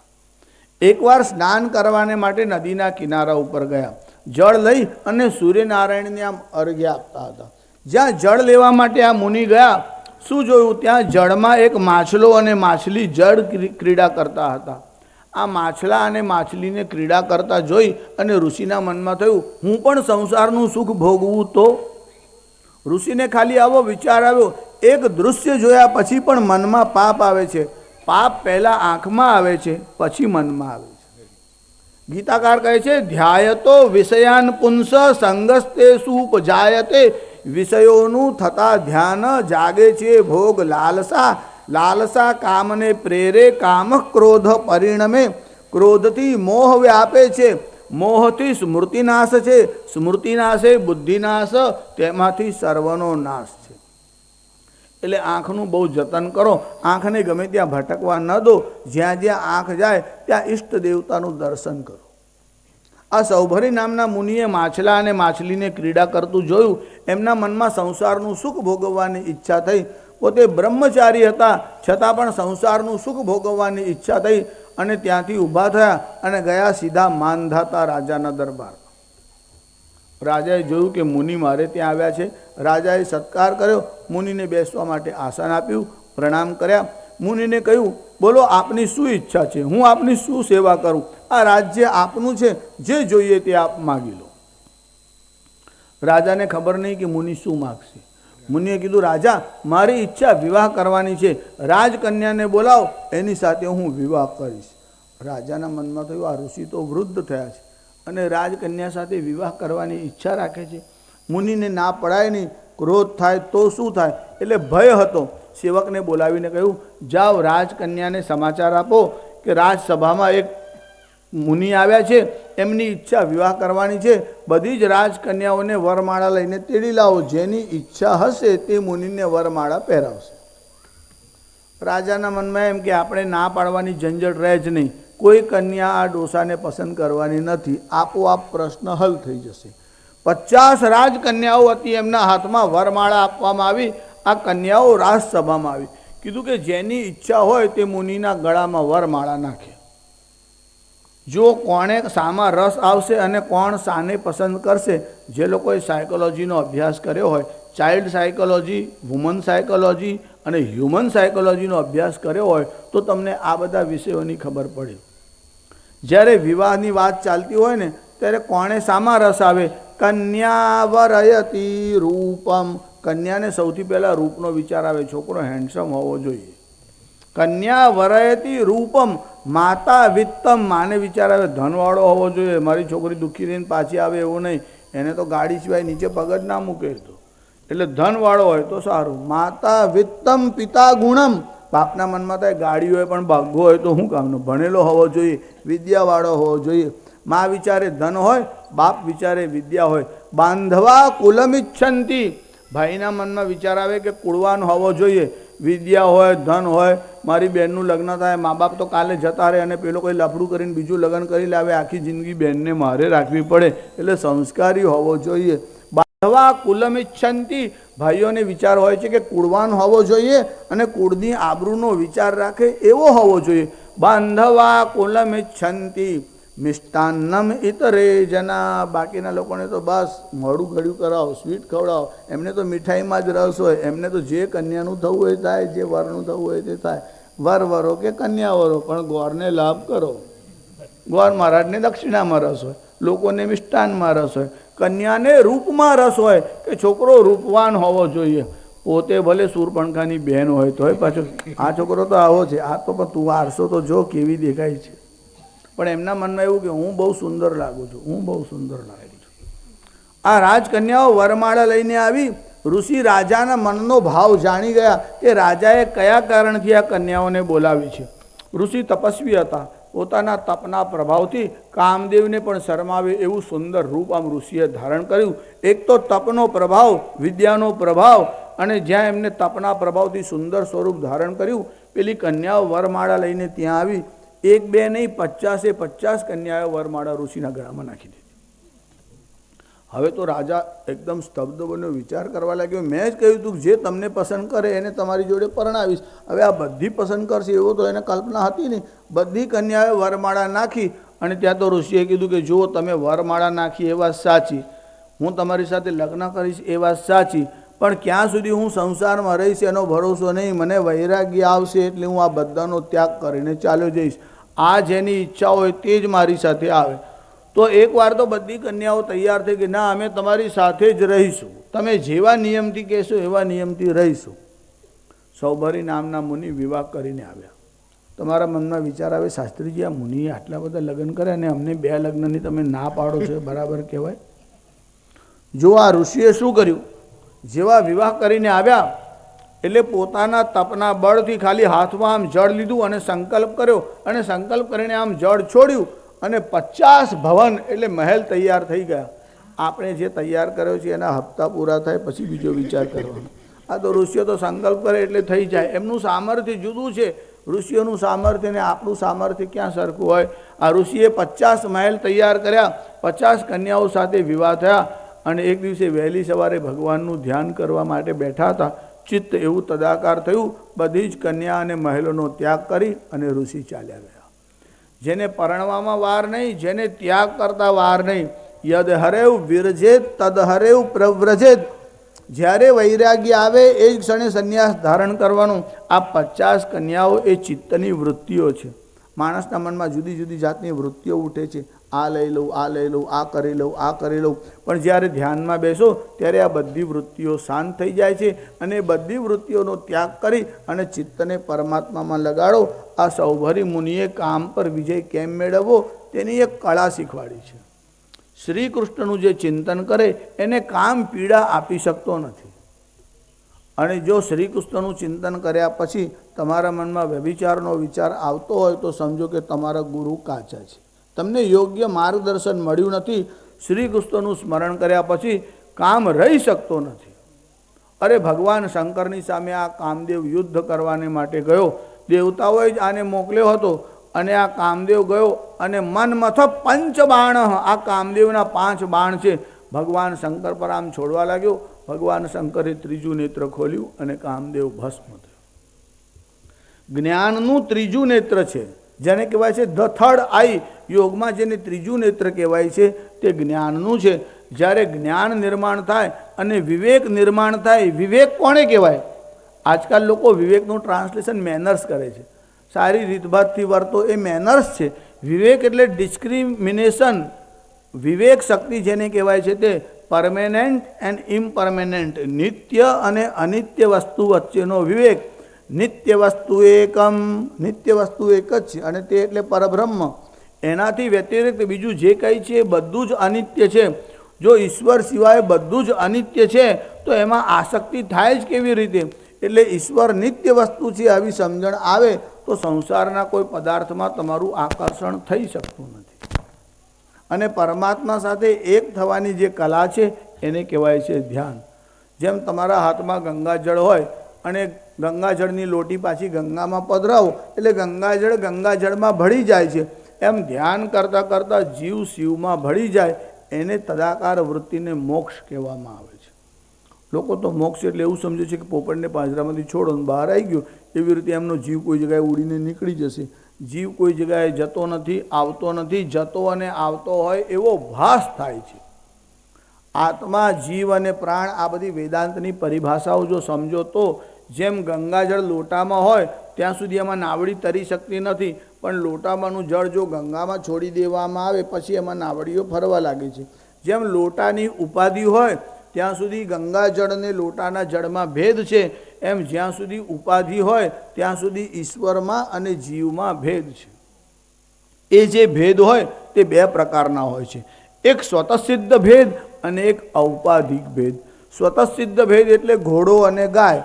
જેમ ઘોડો ગાય થઈ શકે નહીં, ગાય ઘોડો થઈ શકે નહીં, એમ જીવ પરમાત્મા થઈ શકે નહીં, પરમાત્મા જીવ થઈ શકે નહીં. પણ એ સ્વતઃસિદ્ધ ભેદ નથી, ઔપાધિક ભેદ છે. ઔપાધિક ભેદ એટલે શું?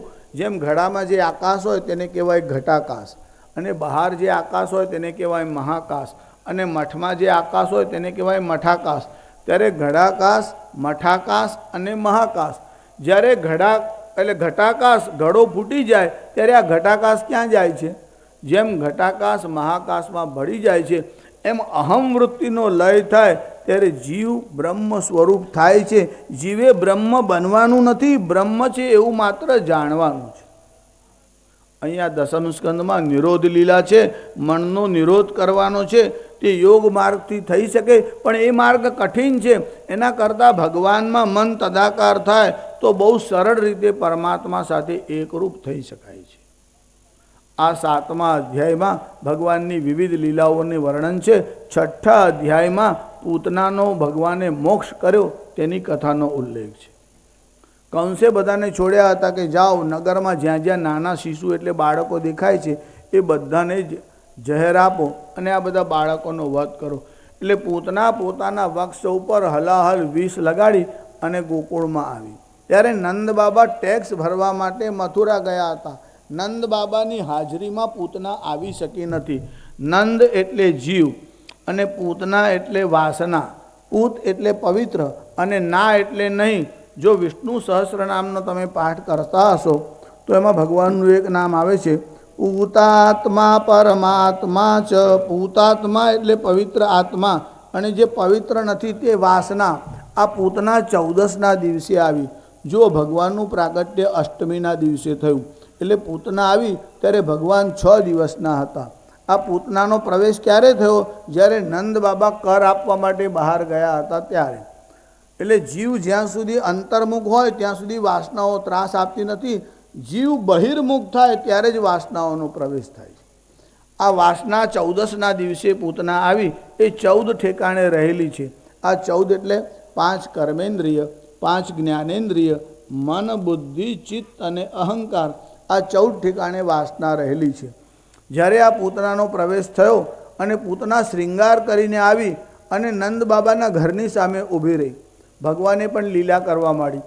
યશોદાજીની ગોદમાં ભગવાન હતા અને ભગવાને મનમાં વિચાર કર્યો આ મને મળવા આવી છે, માસીબા બહાર ઊભા છે, મને બહાર કાઢતા નથી. ભગવાને ખાલી ખાલી રડવા માંડ્યું. ભગવાનનું એક નામ નટવર છે. નટ એટલે અભિનેતા, નાટક કરવામાં કુશળ તે. અને વરનામ શ્રેષ્ઠ, જે નાટક એટલે અભિનય કરવામાં શ્રેષ્ઠ છે એનું નામ નટવર છે. આ ભગવાને ખાલી ખાલી રડવા માંડ્યું. યશોદાજી શાંત રાખવા પ્રયત્ન કરવા લાગ્યા. ભગવાન શાંત ન થયા. યશોદાજી બહાર આવ્યા. પૂતના શ્રૃંગાર કરીને આવી હતી. યશોદાને કહ્યું, તમને બાળકને કેમ રાખવો તે આવડતો નથી, લાવો હું આ બાળકને રાખું. એમ કહી યશોદા પાસેથી પૂતનાએ બાળક લઈ અને એને રમાડવાની શરૂઆત કરી. ભગવાન પણ લીલાનાયક છે. ભગવાન શાંત થઈ ગયા. યશોદાજીને લાગ્યું ખરેખર આ બહુ કુશળ છે, છોકરાને કેમ રાખવું તે આને આવડે છે. એટલે પૂતના બાળકને લઈને રમાડવા લાગી. પછી મોકો જોયો કે કોઈ દેખાતું નથી, એટલે એકાંતમાં બેસી અને આ બાળકને સ્તનપાન કરાવવા લાગી. જ્યારે પૂતના ભગવાનને સ્તનપાન કરાવવા લાગી ત્યારે ભગવાને શું કર્યું? પોતાની આંખો બંધ કરી લીધી અને ભગવાન સ્તનપાન કરવા લાગ્યા. ભગવાન એટલા જોરથી દૂધ પીવા લાગ્યા કે દૂધ પીતા પીતા દૂધની સાથે પૂતનાનો પ્રાણ પણ ભગવાન ખેંચવા લાગ્યા. જ્યારે પૂતનાનો પ્રાણ ખેંચવા લાગ્યા ત્યારે પૂતનાને બહુ પીડા થઈ અને સા મુંચ મુંચ, છોડી દે એવું આ પૂતના બોલવા લાગે. સા મુંચ મુંચાલમિતિ, છોડી દે એમ બોલવા લાગી. ભગવાને પણ કીધું મારા હાથમાં આવે એને હું છોડતો નથી, મોક્ષ જ આપું છું. ભગવાને દૂધની સાથે પ્રાણ ચૂસવા માંડ્યો. પણ ભગવાન જ્યારે દૂધ પીવા લાગ્યા ત્યારે ભગવાને આંખો બંધ કરી. ભગવાને આંખો કેમ બંધ કરી એના ઉપર બધા ભાષ્યકારોએ જુદી જુદી ઉત્પ્રેક્ષાઓ કરી છે. એક ટીકાકાર એવું લખે છે કે ભગવાને આંખ એટલા માટે બંધ કરી કે સૂર્ય અને ચંદ્ર એ બંને ભગવાનની આંખો છે.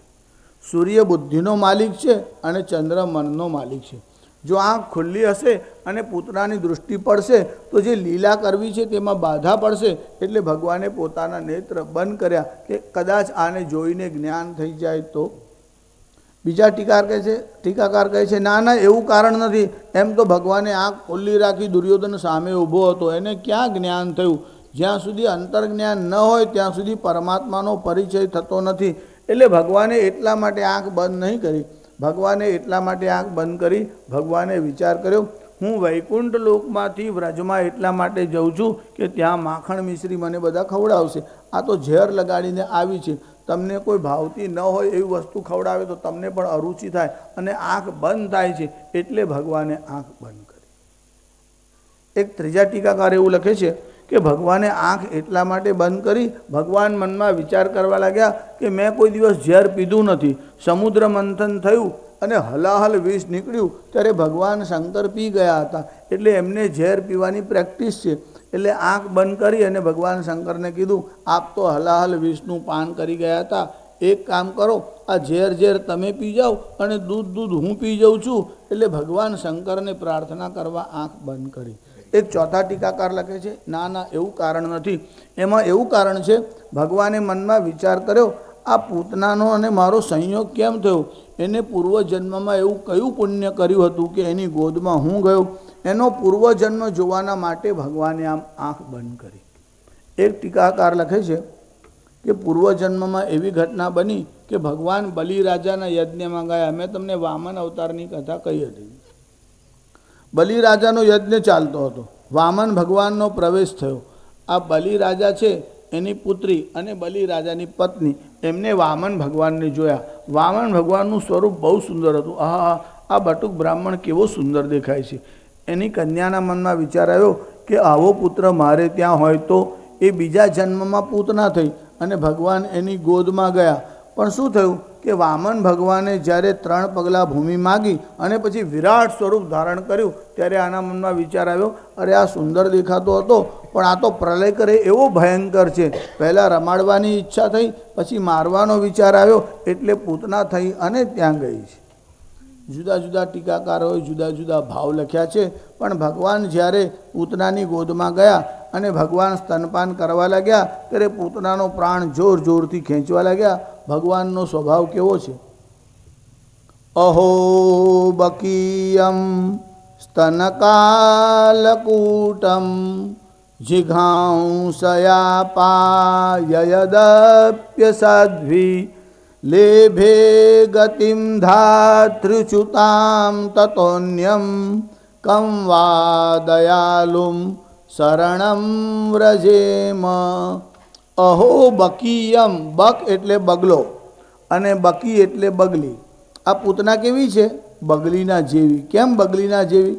તમે ઘણીવાર છોકરો બહુ રૂપાળો હોય તો રમાડો ઓ બકા એમ બોલો છો. નાનો હોય ત્યાર પછી નામ ભલે બીજું હોય પણ છોકરો હોય તો બકો અને છોકરી હોય તો બકી એવું આપણે બોલીએ છીએ. એનું કારણ બગલો બહુ રૂપાળો હોય એમ બગલી જેવી રૂપાળી હોય તો બકી અને બગલા જેવો રૂપાળો હોય તો બક એટલે બકો એવું તમે બોલો છો. ત્યારે વેદવ્યાસે કેવો શબ્દ વાપર્યો? અહો બકીયમ. યમ એટલે આ બગલી જેવી છે. ત્યારે હંસ પણ સફેદ હોય છે અને બગલો પણ સફેદ હોય છે, પણ વેદવ્યાસે હંસ જેવી છે એવું ન કીધું, હંસી જેવી છે એવું ન કહ્યું. વેદવ્યાસે કહ્યું અહો બકીયમ સ્તનકાલકૂટમ. હંસ શ્વેત બકશ્વેત. હંસ પણ સફેદ છે અને બગલો પણ સફેદ છે. કો ભેદો બકહંસયો. તો બગલા અને હંસનો ભેદ કયો? તો કહે છે નીરક્ષીર પરીક્ષાયામ હંસો હંસ બકો બક.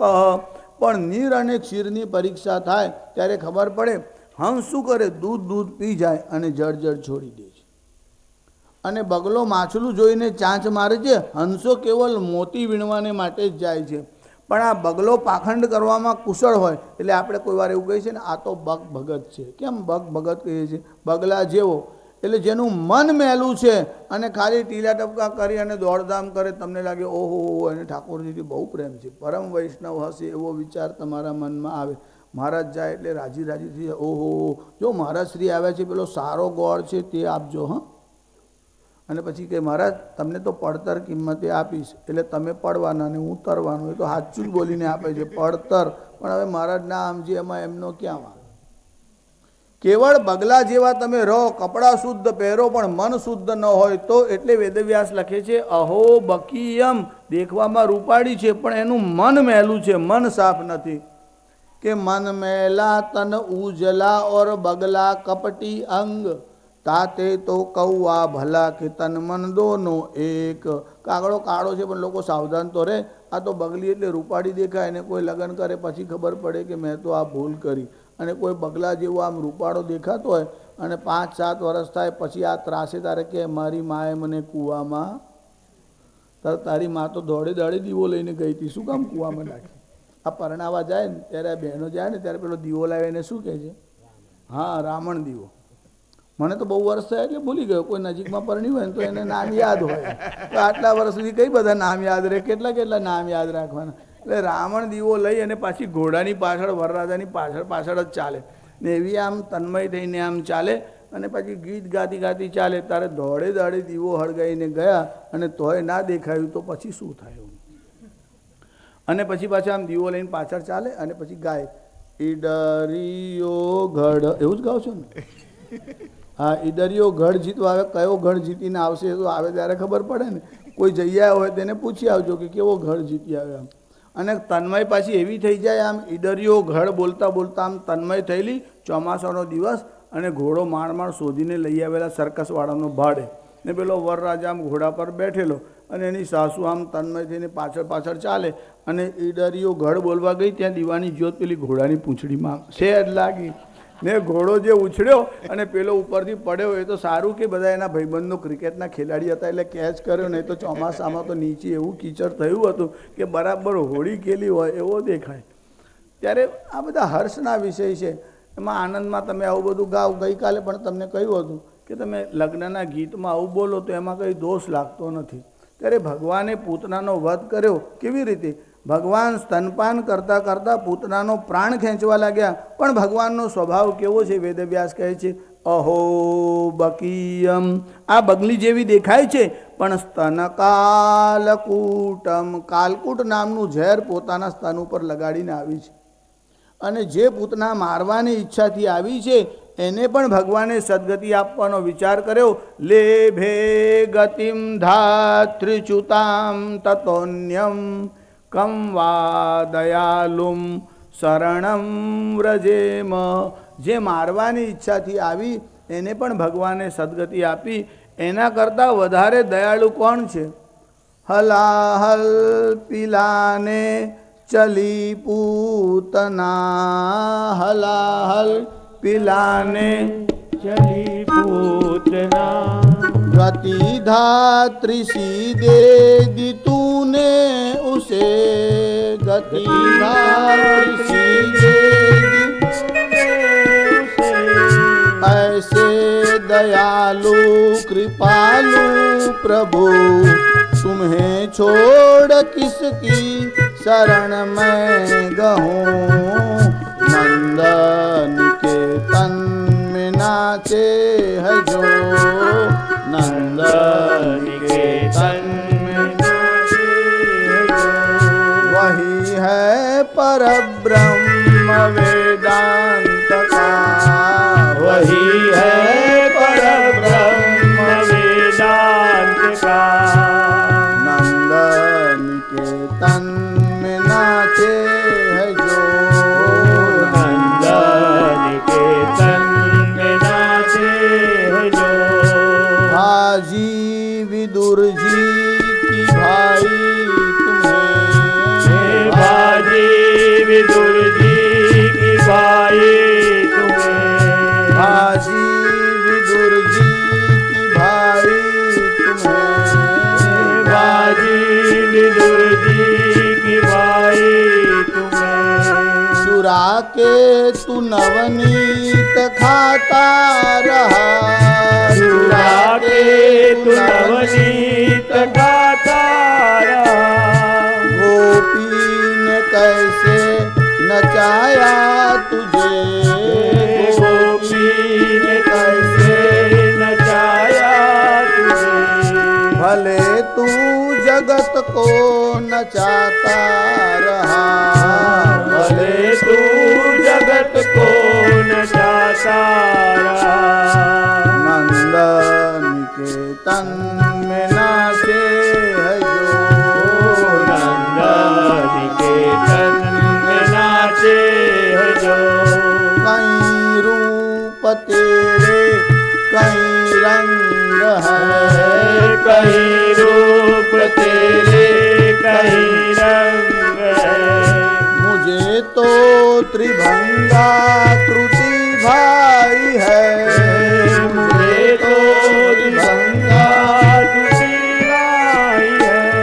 कभी वेणुधारी सुदर्शन, कभी कभी वेणुधारी सुदर्शन, कभी गिरिराज को तू उठाए हुए, गिरिराज को तू उठाए हुए।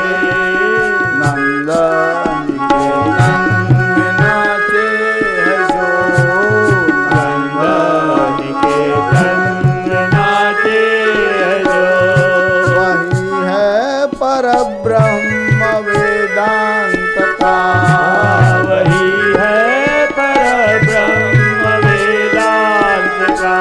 गिरिराज धरण की, श्री भागवत भगवान की, सुखदेव जी महाराज की। नमः पार्वती पतये, हर हर